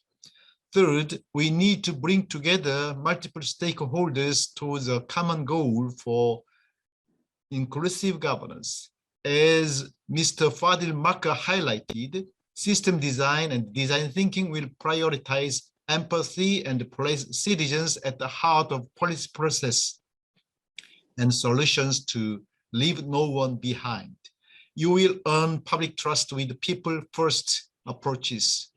Fourth, accountability starts with leadership. Common goals and values should be shared to ensure consensus within public institutions. Transformation can be successful when changing and experimental mindset is embedded across all sectors. Fifth, we are called to work together as a global family and in solidarity to achieve common goals and to build back better. Last but not least, SDG monitoring and review is critical for tracking SDG implementation and data-driven decision-making.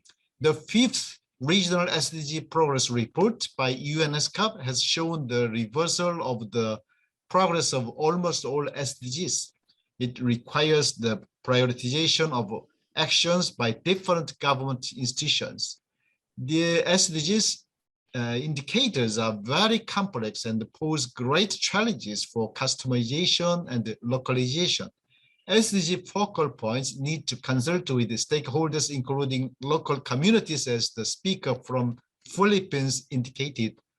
The SDG monitoring and review also requires an integrated approach and coordination among different stakeholders, as the speaker from Pakistan emphasized. Common challenges, as reflected by the speaker from Bhutan, include insufficient data availability and the necessity of data digitization. We have just witnessed the celebration of the 15th anniversary of UNPO. We are committed to support member states in strengthening governance capacity for SDG implementation.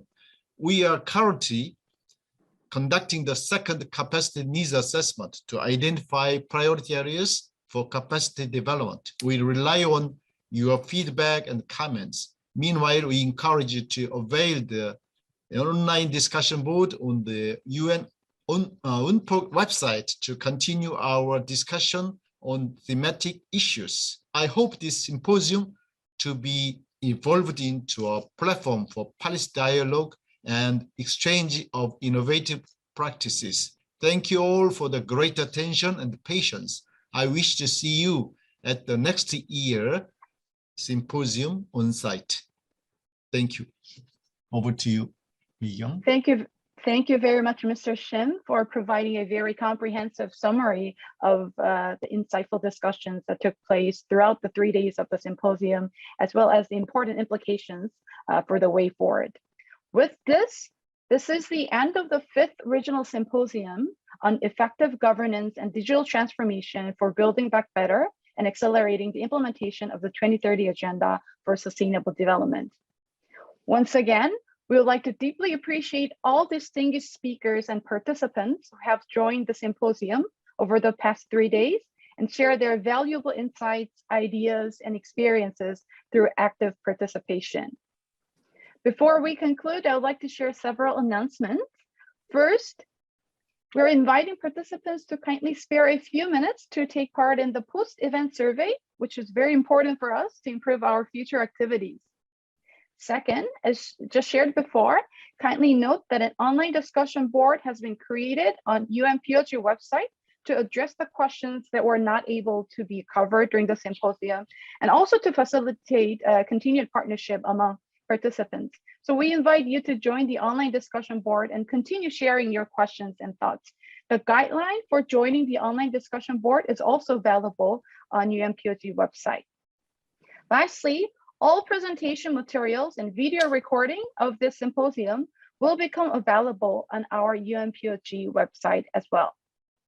Yes, so may I ask our staff to share the screen with the QR code? Yes, thank you. So you can use the QR codes showing in this slide, the screen, to access the post-survey evaluation and the online discussion board, as well as the UNPOG's website to reach presentation materials and video recording. Thank you very much once again for your participation. We look forward to meeting you all at next year's symposium. Thank you. We wish you all stay safe and healthy. Thank you very much. Thank you. Thank you. Bye. Thank you all for joining. Thank you. Take your time.